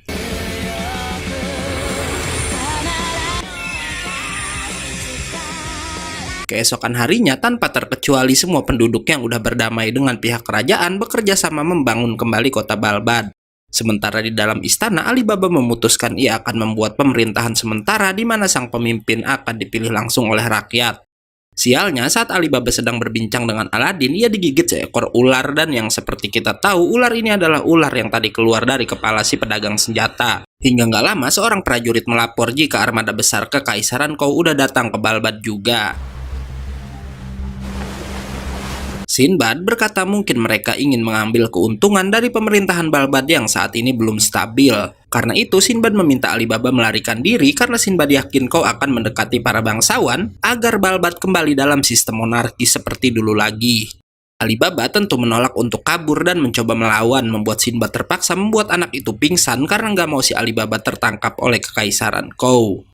Alibaba lalu tersadar di dalam sebuah kapal besar yang ternyata Sinbad membawanya melarikan diri ke Sindria. Walau saat itu Sinbad sendiri nggak ada di sana karena ia pergi ke Kekaisaran Kou untuk melakukan negosiasi. Dan hal itu membuat Alibaba marah karena merasa dirinya nggak bisa melakukan apapun untuk Balbad. Mereka pun akhirnya tiba di Sindria tempat Sinbad memimpin rakyatnya dengan adil dan bijaksana. Sampai pada suatu hari Sinbad udah kembali dari Kou dan langsung disambut oleh si Jafar. Di sini disebutkan jika Alibaba udah berada di sana selama 1 bulan dan udah bisa menenangkan dirinya. Sinbad pun lalu menyampaikan hasil negosiasi di mana walau Kou tetap menganggap Balbad berada di bawah kekuasaannya, namun kekaisaran itu tetap mengakui Balbad sebagai negara republik, membuat perbudakan gak akan ada lagi di negara itu. Alibaba berterima kasih atas usaha yang Sinbad lakukan untuk Balbad, dan ia juga berkata kalau dirinya akan mendukung Balbad diam-diam dari belakang. Walau Sinbad berkata itu akan sulit karena Alibaba dan Aladin udah diawasi oleh sebuah organisasi, di mana organisasi bernama Al-Sarmen itu adalah kumpulan orang yang selama ini menyebabkan perang dan diskriminasi di seluruh dunia. Dan mengejutkannya, si pedagang senjata maupun bankir merupakan 2 anggota yang berasal dari Al-Sarmen. Begitupun Judal yang selama ini dikendalikan oleh organisasi tersebut. Sinbad lalu mengakui jika selama ini ia juga selalu memerangi Al-Sarmen dan karena itu ia meminta Alibaba meminjamkan kekuatannya untuk memerangi musuh yang sama. Sinbad bermaksud melatih Masou dan sihir Alibaba yang belum sempurna agar keduanya mampu melawan organisasi jahat tersebut. Hingga perbincangan mereka terpotong oleh seorang prajurit yang mengabarkan ada seekor monster laut yang muncul di timur Sindria. Mereka pun lalu melihat kemunculan sang monster di mana di sana Sinbad juga membawa 8 jenderal terkuatnya untuk melihat keadaan. Sinbad menyerahkan monster itu pada 2 jenderal bernama Yamuraiha, seorang penyihir air, dan Sarkan, sang ahli pedang yang sebelumnya udah ia tunjuk juga untuk menjadi guru dari Aladin dan Alibaba. Yamuraiha langsung mengikat sang monster dengan sihir airnya disambung oleh Sarkan yang menghabisi si monster dengan sekali tebasan aja. Kocaknya, Sarkan malah menjadikan monster ganas itu sebagai bahan makanan yang kemudian ia bagikan dengan adil untuk rakyat Shinria. Sinbad pun akhirnya mengenalkan Yamuraiha pada Aladin, juga Sarkan pada si Alibaba. Malam harinya, Sinbad mengadakan pesta, di mana di sana terlihat jika rakyat biasa dan keluarga kerajaan sama sekali nggak ada jarak seperti di Balbad, guys, membuat Alibaba kagum dengan Sinbad dan juga negerinya. Alibaba dan teman-temannya lalu diminta menemui Sinbad karena saat itu sang raja akan mengenalkan seluruh jenderalnya pada mereka. Selain Masrur, Jafar, Yamuraiha, dan Sarkan yang sebelumnya udah diperkenalkan, ada juga Hinahoho, seorang prajurit dari Kutub Utara, Pisti yang berasal dari negeri bernama Partevia, Drakon yang berasal dari tentara Partevia juga, dan juga Spartos dari sebuah negara bernama Sasan. Orang-orang itu emang berasal dari negara yang berbeda-beda, namun Sinbad bilang mereka ada di sana karena orang-orang kuat itu merupakan sekutu dari Shinria, dan ada juga di antara mereka yang nggak bisa tinggal di negaranya sendiri karena suatu alasan. Selain hal itu, Sinbad memanggil Alibaba karena ternyata ada hasil negosiasi lain yang membuat Sinbad terpaksa harus menuruti kemauan Kou, yaitu Kou akan mengirim salah satu pangeran mereka untuk berlatih di Shinria juga. Setelahnya, pesta pun dilanjutkan, di mana saat itu Alibaba bertanya pada Morgiana kenapa sang Fanalis malah terus mengikutinya dan nggak pulang kampung ke benua gelap. Yang Morgiana bilang ia ingin membalas budi pada Alibaba dan Aladin untuk melawan Al-Sarmen bersama keduanya. Mendengar itu, Aladin dan Alibaba berkata Morgiana bisa membantu mereka dan harus percaya dengan jalan yang telah ia pilih. Setelahnya, Alibaba berkata pada Aladin jika ia akan bertarung agar nggak ada orang lain yang bernasib seperti Kasim jatuh dalam kegelapan. Karena itu, Aladin pun bersedia melawan Al-Sarmen bersama si Ali. Keesokan harinya, Aladin pun langsung berlatih bersama Yamuraiha dan diberitahu oleh sang penyihir air jika sihir yang Aladin punya barulah merupakan sebuah sihir sederhana, di mana Aladin harus bisa menggunakan Ruk dan Magoe-nya untuk membuat sebuah sihir kuat sesuai dengan elemennya. Di sisi lain, Alibaba juga saat itu sedang berlatih teknik pedang bersama Sarkan, hingga nggak lama Sinbad datang dan berkata terlebih dulu mereka harus melakukan sesuatu pada pedang Amon yang patah. Sinbad bilang walau pedangnya patah namun jin di dalamnya nggak mati, dan karena itu mereka harus mencari wadah baru sebagai pengganti pisau yang rusak tersebut. Sulitnya, mereka nggak bisa sembarangan mengganti wadah logam karena suatu benda baru bisa menjadi wadah jika benda itu udah terikat lama dengan pemiliknya. Seperti pisau yang Alibaba pakai adalah pisau yang ia miliki sejak pertama kali masuk ke istana dan diberikan oleh sang raja. Beruntungnya, Sinbad juga punya sebuah pisau yang dulu diberikan Raja Balbad sebagai hadiah, dan ia pun lalu memberikan pisau itu untuk Alibaba. Dan yang mengejutkan, saat menerima pisau tersebut, Amon tiba-tiba mau berpindah tempat ke wadah barunya. Nggak hanya Alibaba, Sinbad juga meminta Morgiana memilih satu wadah karena ternyata selain Masau atau senjata utama para pengguna jin, seseorang juga bisa menggunakan wadah pelayan yang terhubung dan diberikan kekuatan langsung oleh Masau tuan mereka. Seperti halnya ke-8 jenderal yang bisa menggunakan Masau karena mereka diberikan kekuatan oleh jin-jin milik Sinbad juga. Atau dengan kata lain, orang-orang itu adalah para prajurit yang akan membantu kandidat raja. Kocaknya, Alibaba memilihkan Morgiana sepasang sarung tangan logam walau Sinbad bilang itu bukanlah untuk seorang perempuan. Apalagi ia bilang lebih baik menggunakan sebuah logam yang udah sejak lama Morgiana miliki sendiri.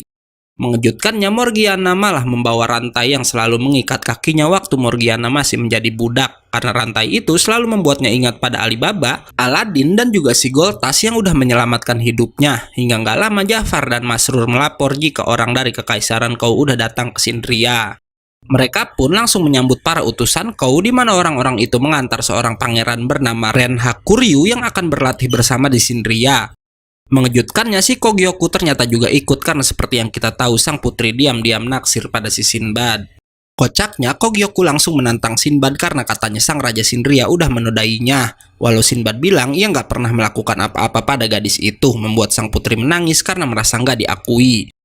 Kobun lalu menceritakan apa yang udah terjadi, di mana saat di Kou, Sinbad yang mabuk tanpa sadar tertidur di sebelah Kogyoku, membuat Kogyoku menganggap Sinbad udah berbuat hal nggak senonoh pada dirinya. Dan yang sulitnya, Sinbad juga nggak ingat dengan apa yang terjadi karena sedang mabuk. Sarkan yang ikut ke Kou lalu bilang kalau malam itu Sinbad sebenarnya nggak mabuk karena ia hanya minum sedikit arak. Bahkan setelah jamuan selesai, sang raja langsung tidur di kamarnya sendiri. Walau anehnya saat terbangun, ia udah berada di kamar Kogyoku tanpa menggunakan sehelai benang pun. Mendengar itu, Kogyoku menceritakan kejadian malam itu berdasarkan versinya sendiri, di mana saat perjamuan ia yang mengagumi Sinbad mengintip sang raja dari pojok ruangan. Namun saat jamuan selesai, ia tiba-tiba diserang seseorang sampai nggak sadarkan diri, dan saat terbangun Sinbad lah yang udah ada di sampingnya. Membuat semua orang menebak kalau sebenarnya Sinbad lah yang udah membuat sang putri pingsan. Sinbad merasa kecewa karena kedelapan jenderalnya nggak percaya pada kata-katanya. Sebagai tanggung jawab, Sinbad diminta untuk menikahi Kogyoku oleh si Kobun. Membuat Sinbad meminta Yamuraiha menggunakan kekuatannya untuk membuktikan kalau sang Raja Shinria emang nggak bersalah. Di mana air itu lalu membentuk dua tubuh yang dibuat dari ruk Sinbad dan juga sang putri.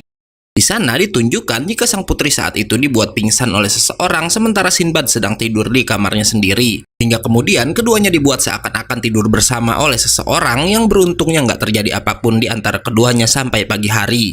Kobun nggak percaya pada sihir Yamuraiha yang ia sangka sang penyihir air udah memanipulasi kejadian tadi. Akan tetapi sang putri mempercayainya dan langsung meminta maaf pada Sinbad karena udah menuduh sang raja yang enggak-enggak. Di sini akhirnya terbongkar jika yang terjadi pada Sinbad dan Kogyoku nggak lain adalah perbuatan Kobun sendiri dengan dibantu oleh dua orang prajurit. Yang jahatnya, pria itu ingin sang putri menikah dengan Sinbad agar ia bisa menguasai Shinria dari balik bayang-bayang. Walau begitu, Kobun juga punya alasan lain di mana ia yang sangat loyal pada sang putri ingin Kogyoku menikahi pria idamannya. Konyolnya, dua prajurit yang membantu rencana Kobun lalu malah jujur di hadapan semua orang, membuat si Kobun hampir ditangkap oleh pasukan Shinria. Nggak diduga, Hakuryu meminta maaf untuk Kobun membuat nyawa pria itu bisa terselamatkan.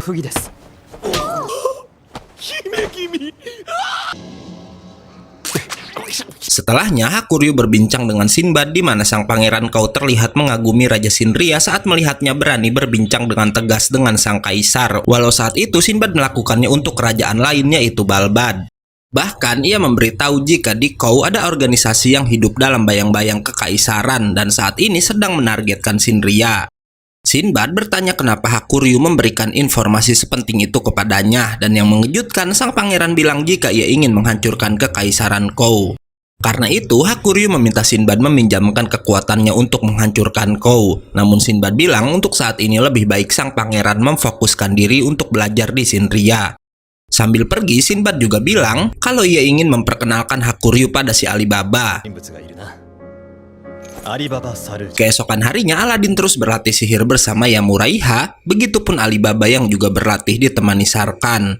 Sarkan memberitahu Alibaba jika bentuk dari Masou sang pangeran gak cocok dengan gaya teknik berpedangnya. Namun Sarkan bilang ada cara yang cocok dengan Masou si Alibaba, walau sang pangeran harus memikirkan cara itu sendiri. Siang harinya, Morgiana menemui Aladin dan Alibaba, di mana saat itu ia udah mengubah bentuk rantai kakinya jadi lebih indah. Bahkan saat dipakai malah lebih mirip perhiasan yang biasa dipakai menari. Aladin lalu bertanya bagaimana caranya Morgiana akan menggunakan rantai kaki itu sebagai senjata. Yang ternyata Morgiana pun masih bingung cara untuk menggunakannya. Aladin dan Alibaba lalu mengingatkan jika Morgiana sangat membantu mereka dalam pertarungan dan diibaratkan seperti sayap untuk keduanya, membuat Morgiana memikirkan sesuatu hingga nggak lama Hakuryu dan Kogyoku datang menemui mereka semua atas perintah Sinbad. Hakuryu bersikap sopan dan berterima kasih pada Aladin karena udah menyelamatkan kakaknya yang nggak lain adalah Ren Hakuei waktu di klan Koga. Begitupun Kogyoku yang meminta maaf karena udah berselisih dengan Aladin CS waktu pertemuan di Balbad. Walau kocaknya si Kogyoku terlihat nggak ikhlas dan masih marah pada Aladin. Hakuryu lalu berkata pada Alibaba nggak apa-apa bila Alibaba membencinya karena kekaisaran Kau yang udah menduduki Balbad. Yang anehnya Alibaba lalu mendengar suara seorang pria yang memintanya untuk membenci Hakuryu bersamaan dengannya yang merasakan sakit dari bekas luka yang pernah digigit ular waktu di Balbad. Karena itu Alibaba pun dibawa ke ruang kesehatan dan saat Sinbad datang, dari tanda hitam tadi lalu si pedagang senjata keluar yang katanya selama ini ia bersembunyi dalam lengan Alibaba agar bisa masuk ke Shinria. Sinbad langsung menebas pria itu sampai tubuhnya sendiri terkena darah dari si pedagang senjata. Yang anehnya pria itu bisa beregenerasi sementara tubuh Sinbad yang terkena darah katanya udah diberikan kutukan agar Sinbad jatuh dalam kegelapan. Begitupun Alibaba yang kini juga punya tanda kutukan di lengannya. Mereka lalu menemui Yamuraiha yang gadis penyihir itu bilang kutukan pada Sinbad dan Alibaba bergerak karena sihir. Yang sulitnya hanya orang yang menggunakan sihirnya lah yang bisa melepas kutukan tersebut. Sinbad lalu bilang jika di sebuah desa bernama Toran ada Dungeon bernama Zagan yang konon bisa menyembuhkan luka atau penyakit apapun. Karena itu ia ingin Alibaba pergi ke sana sementara Sinbad sendiri nggak bisa ikut karena katanya setelah membuat kontrak dengan jin ketujuhnya, Sinbad udah nggak bisa lagi memasuki Dungeon. Hakuryu berkata ia ingin ikut walau Sinbad bilang perjalanan itu bisa berbahaya. Namun Hakuryu bilang ia ingin menaklukkan sebuah Dungeon sejak lama dengan bantuan seorang magi. Mendengar itu Sinbad pun bertanya bukankah di Kou ada judal yang suka membantu orang-orang di sana menyelesaikan sebuah Dungeon. Yang Hakuryu jawab ia nggak mau meminta bantuan dari kekuatan si magi jahat. Perjalanan pun dimulai, anak-anak itu didampingi oleh Pisti untuk menuju ke desa Toran. Gak lama, kapal mereka diserang oleh seekor monster laut. Beruntung Pisti menunjukkan kekuatannya, di mana ia bisa mengendalikan monster dan membuatnya menjadi jinak. Shin lalu berpindah pada Sinbad dan terbongkar jika ia emang sengaja nggak menghindar dari kutukan si pedagang senjata yang katanya, dengan ia terkena kutukan maka anak-anak itu bisa lebih termotivasi untuk bangkit. Balik lagi ke tim Aladin yang akhirnya sampai di pelabuhan desa Toran dan di sana mereka bertemu dengan dua orang yang entah kenapa langsung menatap ke arah Aladin begitu pertama kali berjumpa. Setelahnya mereka juga bertemu seorang gadis cilik yang berkata ia ingin ikut ke Dungeon karena mau menyelamatkan orang tuanya. Yang katanya orang tuanya udah diambil oleh Zagan karena nggak seperti Dungeon lainnya. Dungeon Zagan konon suka melahap orang yang mendekatinya. Alibaba langsung menolak karena hal itu bisa sangat berbahaya untuk sang gadis. Namun Hakuryu berjanji kalau ia yang akan menyelamatkan kedua orang dari anak tersebut. Perjalanan pun dilanjutkan tanpa Pisti menggunakan perahu kecil, di mana di sana Morgiana akhirnya memutuskan memakai rantai kakinya sebagai gelang hingga nggak lama mereka pun tiba di Zagan dan langsung diikat oleh sebuah benang yang keluar dari Dungeon tersebut yang auto menarik mereka masuk ke dalamnya.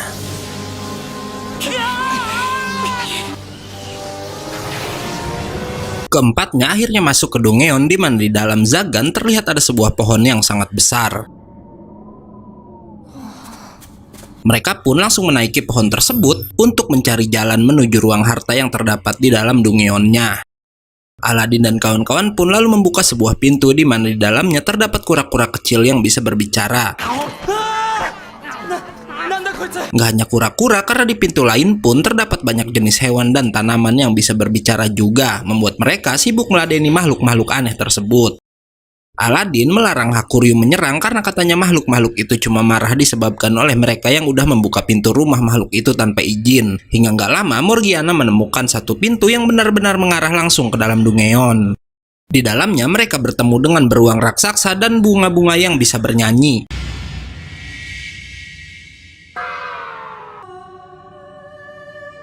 Sang beruang pun langsung menyerang membuat Morgiana terpaksa melawan makhluk besar tersebut.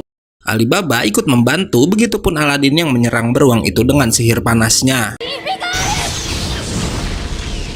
Di pintu selanjutnya mereka pun tiba di sebuah hutan di mana pada batang-batang pohon di hutan itu terlihat banyak manusia yang udah diubah menempel pada pohon-pohon tersebut. Sang jin yang bernama Zagan, sang penguasa kekuatan bumi pun akhirnya menampakkan diri, di mana ia mengatakan jika manusia-manusia yang ada di sana nggak lain adalah penduduk Toran yang ia jadikan sebagai bibit dari tanamannya. Pohon-pohon di sana ternyata bisa tumbuh karena menyerap magoi dari manusia, membuat Hakuryu teringat ia harus menyelamatkan orang tua dari gadis di pelabuhan tadi. Hakuryu mencoba membebaskan salah satu penduduk, namun ia nggak bisa melakukannya. Yang Zagan bilang mereka hanya bisa dibebaskan oleh kekuatan sihirnya aja. Nggak seperti jin lain yang membantu dan mendampingi kandidat raja, Zagan ternyata sangat membenci manusia. Karena itu ia punya hobi aneh untuk menyiksa para manusia tersebut. Nggak diduga, Zagan juga udah menangkap si gadis pelabuhan karena ternyata ia mengikuti Aladin CS secara diam-diam. Zagan lalu menantang tim Aladin untuk menyelesaikan Dungeon-nya dan membuat pintu untuk sampai ke ruang harta.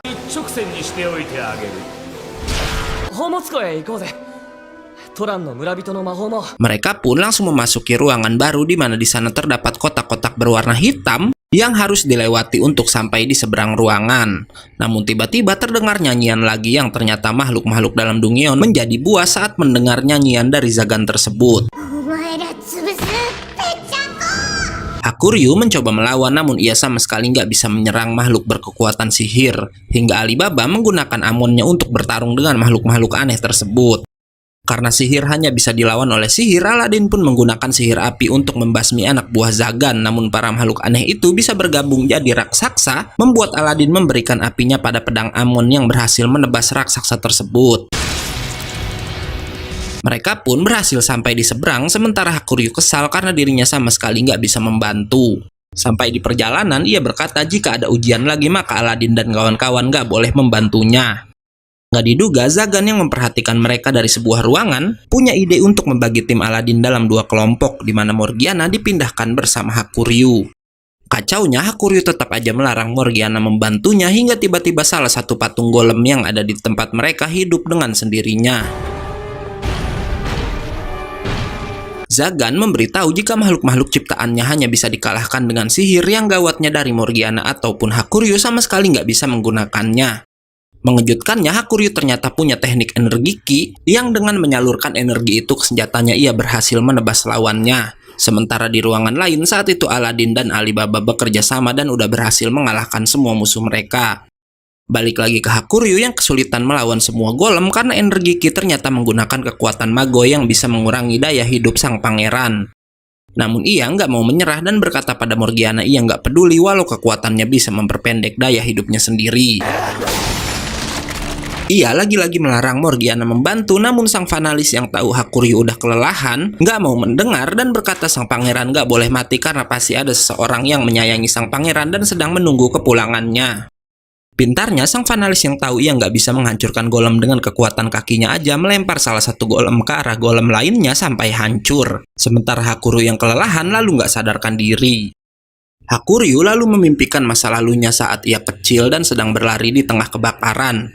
Di sana ia diberi pesan oleh seorang pria yang meminta Hakuryu harus terus bertarung, dan juga seorang wanita yang meminta sang pangeran agar terus menjadi kuat. Saat Hakuryu tersadar, keempatnya udah kembali bersama, di mana di sana Zagan memanasi keadaan dengan bilang Hakuryu menghambat tim Aladin karena dirinya selalu ditolong oleh orang lain dan menjadi beban tim. Kocaknya, Hakuryu menanggapi ejekan Zagan dengan menangis. Dan melihat itu, Alibaba berkata ia nggak bisa membenci Hakuryu dan mengingat jika Hakuryu mirip dengannya waktu di Balbad yang sempat nggak mau menerima bantuan dari Aladin juga Morgiana. Alibaba mencoba membangkitkan semangat Hakuryu dengan berkata nggak ada salahnya meminjam kekuatan orang lain karena dengan begitu akan lebih banyak orang yang bisa mereka selamatkan. Di mana ia nggak mau kehilangan siapapun lagi seperti saat dirinya kehilangan Kasim. Alibaba juga mengingatkan jika Hakuryu nggak sendiri membuat sang pangeran kau sadar dan mau meminta bantuan pada teman-temannya untuk bertarung bersama. Sementara di sisi lain saat itu Judal udah tiba di Sindria.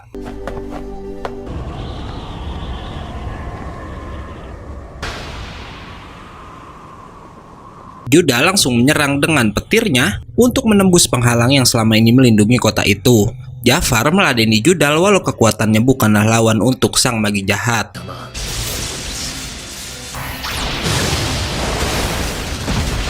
Sinbad yang mendengar keributan itu pun lalu menemui Judal.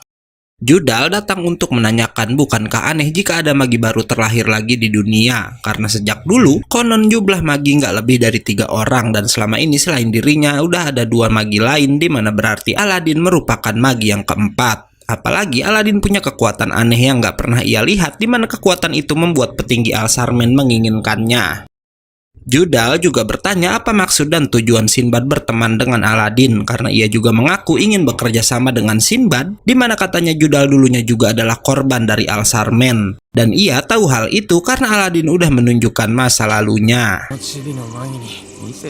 Judal menceritakan masa lalunya sambil menangis, yang katanya dulu ia dilahirkan di sebuah negara timur, di mana saat masih bayi Al-Sarmen menghabisi kedua orang tuanya dan membawa Judal sampai organisasi itu lalu memanfaatkannya. Sinbad merasa kasihan pada sang magi, namun ternyata tangisan Judal hanyalah sebuah tangisan palsu. Ia bilang semua cerita tadi emang sungguhan terjadi, namun dirinya nggak peduli pada masa lalunya tersebut, membuatnya auto dikelilingi Sinbad dan ke-8 jenderal. Melihat itu, Judal memberitahukan alasan sesungguhnya datang ke sana, di mana katanya Al-Sarmen akan mulai menyerang secara terang-terangan dan menyatakan perang pada Sindria. Ia juga bilang jika organisasi itu udah mengirim orang ke Zagan tempat Aladin dan kawan-kawan berada. Scene lalu berpindah pada Aladin yang udah tiba di hadapan sang jin di mana Aladin langsung menyerangnya. Aladin yang melihat Zagan dengan mudah terkena sihir lemahnya, lalu berkata jika yang ada di hadapannya itu bukanlah Zagan yang asli dan bertanya siapakah makhluk itu sebenarnya. Di sini akhirnya terbongkar jika jin itu hanyalah duplikat yang dibuat oleh Zagan yang asli. Walau duplikat, selama ini ternyata yang melakukan kejahatan adalah makhluk itu, bukan Zagan yang asli. Alibaba langsung menebas si Zagan palsu, namun jin itu bisa beregenerasi bahkan dapat menggandakan tubuhnya. Ia pun lalu menyerang Alibaba dan Hakuryu, dan setelahnya memasukkan mereka semua dalam sebuah lubang yang katanya di dalam sana ada bentuk asli dirinya yang akan memakan Aladin dan kawan-kawan. Keempat orang itu melesat dengan cepat membuat Morgiana kecewa karena ia nggak bisa menyelamatkan teman-temannya. Ia pun lalu mengingat kata-kata Aladin yang pernah bilang jika Morgiana bagai sayap bagi mereka. Hingga mengejutkannya, Masao Alibaba mengeluarkan ruk yang memasuki rantai milik Morgiana, di mana kemudian rantai itu berhasil menangkap Aladin dan yang lainnya.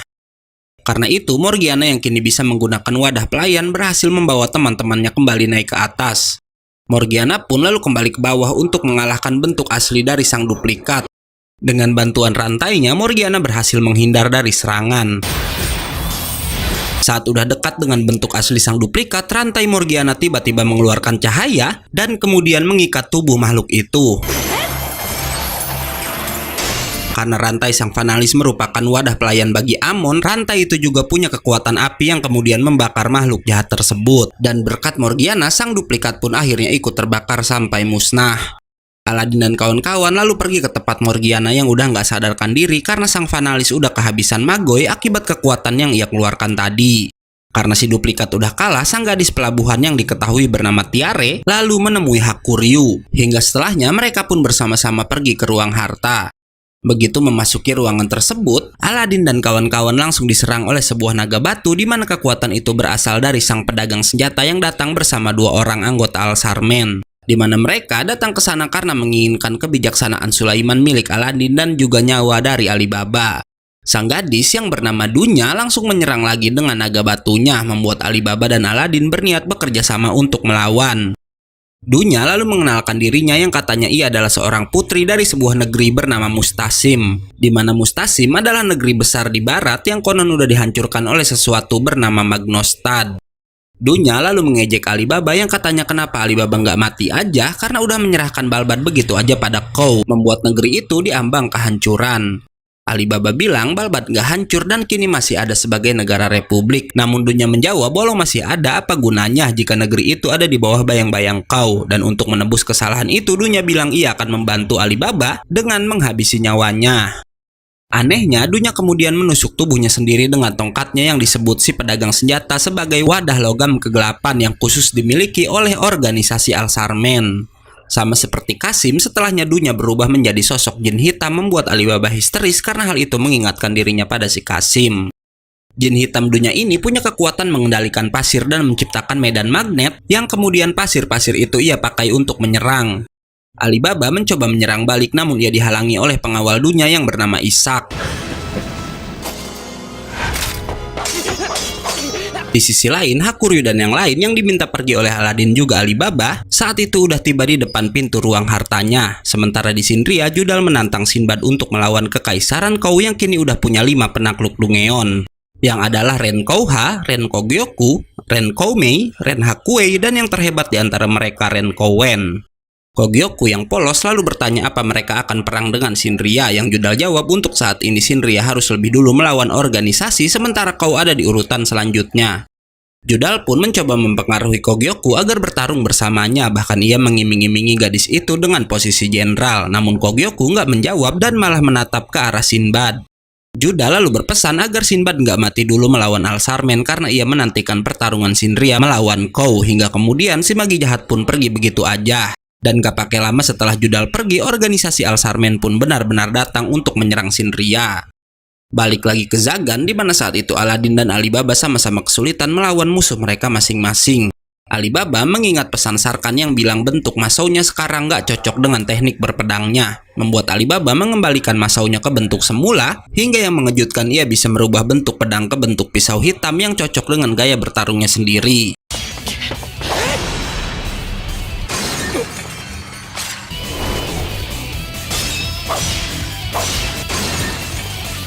Di sisi lain, Aladin juga berhasil mendesak Dunya dan lalu mengubah magoinya menjadi pengikat yang membuat jin hitam itu nggak bisa bergerak. Walau sialnya saat Aladin dan Alibaba udah unggul, si pedagang senjata malah menyerang keduanya. Si pedagang senjata lalu membuat Dunya teringat akan kehancuran negerinya yang tentu membuat gadis itu mengamuk dan bisa membebaskan diri. Nggak sampai di situ aja, karena kemarahannya, Dunya kembali ke bentuk semula dengan memakai masuk kegelapannya secara lengkap. Ishak yang tadi udah terluka parah pun kemudian kembali bangkit yang Dunya bilang Ishak adalah prajurit abadinya. Ishak ini punya kecepatan tinggi yang langsung ia gunakan untuk menyerang Alibaba. Beruntung Hakuryu datang untuk membantu sang pangeran Balbad. Saat ketiganya akan bekerja sama, si pedagang senjata malah menunjukkan gambaran kalau Al-Sarmen udah bergerak untuk menghancurkan Shinria. Yang alasannya semua itu karena Alibaba bersembunyi di Shinria, membuat Al-Sarmen gak bisa melepaskan Shinria begitu aja.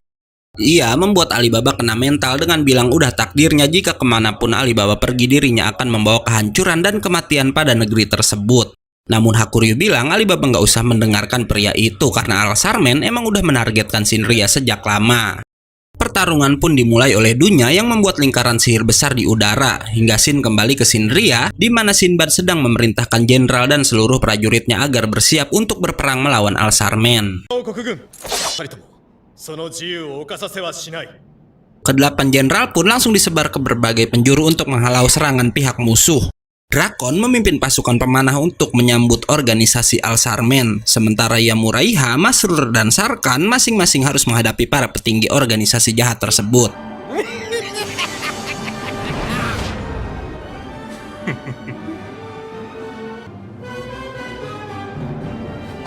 Balik lagi ke Zagan di mana Dunya bersiap mengeluarkan sihir kuat di udara, sedangkan Aladin dan yang lainnya sibuk meladeni Ishak.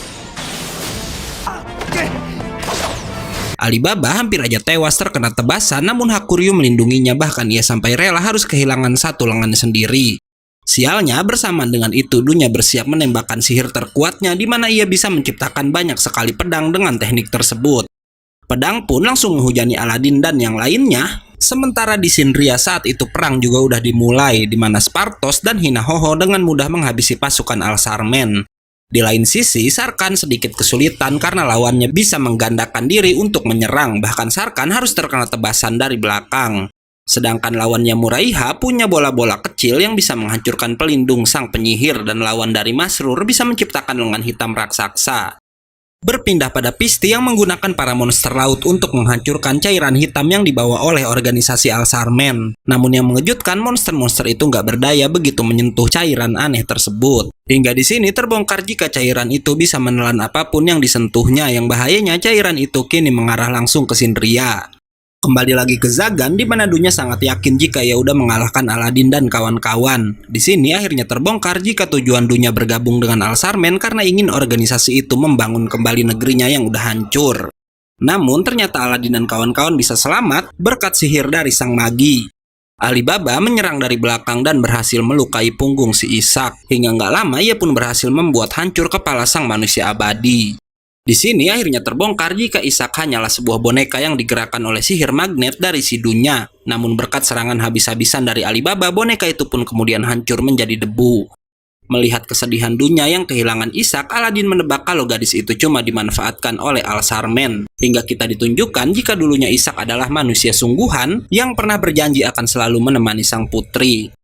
Dunya sangat marah karena udah kehilangan boneka Ishaknya, namun tiba-tiba ia yang udah dianggap nggak berguna malah ditusuk oleh sang pedagang senjata.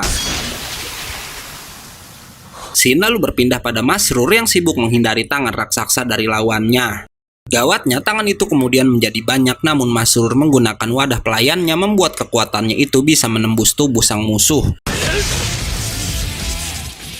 Di sisi lain, Sarkan udah terkepung oleh bayangan dari si pria berambut hijau. Namun seperti Masrur, ia juga menggunakan kekuatan wadah pelayan dan mampu mengalahkan lawannya dengan sekali tebas. Balik lagi ke Dunya yang masih bisa bertahan di mana perbuatan pedagang senjata membuat Alibaba sangat marah dan tanpa sadar mengeluarkan ruk hitam dari tanda kutukannya. Di sana, Ali bisa melihat gambaran-gambaran masa lalu dari Ishak dan juga Dunya. Bahkan, ia juga bisa melihat saat Mustasim dihancurkan oleh Magnostad yang adalah sebuah sekolah di mana sekolah itu terlihat berisikan para penyihir. Dalam semalam, Mustasim dihancurkan oleh Magnostad, hingga di pagi harinya Dunya dan Ishak berhasil ditangkap oleh para prajurit yang berkhianat dan berpindah haluan ke pihak Magnostad. Ishak berjuang untuk melindungi Dunya membuatnya harus dihabisi di depan mata sang putri. Kenangan Dunya mengingatkan Alibaba pada takdir kejam dirinya sendiri, membuatnya mengutuk takdir yang Aladin bilang hal itu bisa membuat seseorang jatuh dalam kegelapan. Aladin berusaha membantu namun ia malah diserang oleh sang pedagang senjata. Si pedagang senjata kemudian memancing kemarahan Alibaba dengan mengatakan apa yang udah ia perbuat pada kerajaan Balbad juga pada si Kasim dan meminta Alibaba untuk menghabisi dirinya aja. Alibaba yang terpancing emosi langsung menusuk si pedagang senjata, namun dirinya kemudian berubah jadi Ruk Hitam sementara Alibaba terlanjur jatuh dalam kegelapannya sendiri. Hingga di sini akhirnya terbongkar tujuan Al-Sarmen adalah menjadikan Alibaba sebagai raja kegelapan. Kacaunya kebijaksanaan Sulaiman milik Aladin bahkan gak mempan pada si Alibaba. Hingga gak diduga Morgiana lalu datang untuk membantu dan mengatakan akan mengembalikan Alibaba seperti semula walau harus menggunakan kekerasan sekalipun. Di sisi lain, cairan hitam makin mendekat ke arah prajurit Sindria membuat Drakon terpaksa memimpin pasukan untuk mundur. Hingga Sinbad akhirnya mengerti kalau serangan ke Sindria hanyalah sebuah pengalihan karena sebenarnya yang diincar Al-Sarmen adalah Alibaba juga si Aladin. Kogyoku lalu datang menemui sang raja dan meminta izin karena gadis itu ingin ikut membantu. Pertarungan juga udah dimulai antara Morgiana melawan Alibaba walau dalam waktu singkat si Ali berhasil membuat sang finalis terhempas. Melihat hal itu, Hakuryu meminta Zagan meminjamkan kekuatannya dan di sini akhirnya terbongkar jika Pangeran Kou itu sebelumnya udah berhasil bertemu Zagan yang asli di ruang harta. Dan karena hal tersebut, Hakuryu pun berhasil memanggil jinnya sendiri.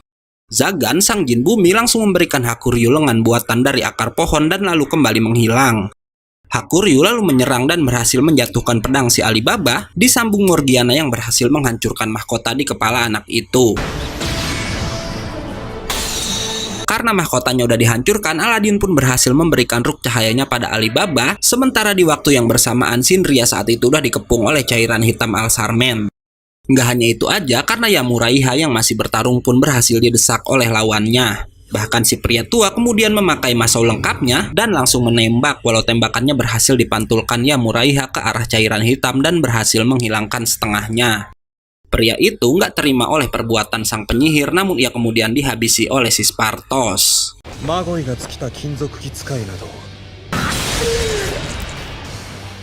Nggak lama Kogyoku datang dan udah menggunakan masau lengkapnya, di mana dengan kekuatan airnya sang putri berhasil menghancurkan seluruh cairan hitam Al-Sarmen. Balik lagi ke Aladin yang masuk ke dalam diri Alibaba dan mengingatkan sahabatnya itu tentang takdir. Yang katanya walau takdirnya buruk, Alibaba selalu bisa maju ke depan dan terus bangkit, membuatnya jadi seorang pemberani yang keberaniannya itu mampu membangkitkan orang lain. Dan akhirnya berkat Aladin, Ali pun bisa bangkit dan menghilangkan seluruh kegelapannya.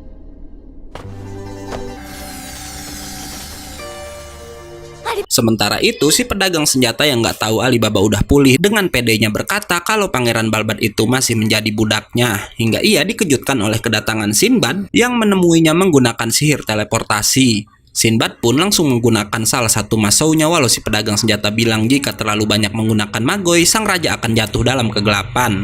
Namun Sinbad ternyata punya sebuah teknik yang bisa menyembuhkan kutukan dan juga mengendalikan ruk cahaya dan ruk hitam secara bersamaan. Ia bahkan berkata dirinya merasa bersalah meminta Alibaba ke Zagan karena sebenarnya ia sendiri bisa menyembuhkan kutukan.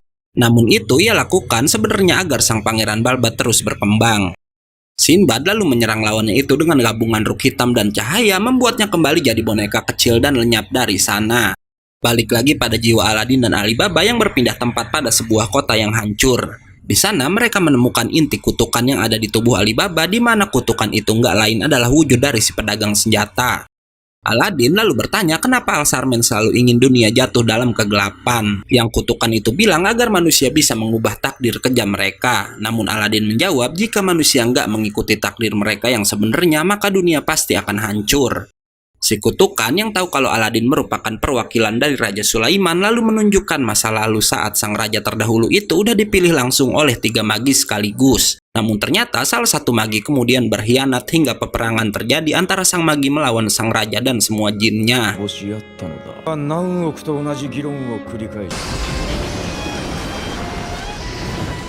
Hingga akhirnya Aladin berhasil merubah sang kutukan jadi ruk cahaya.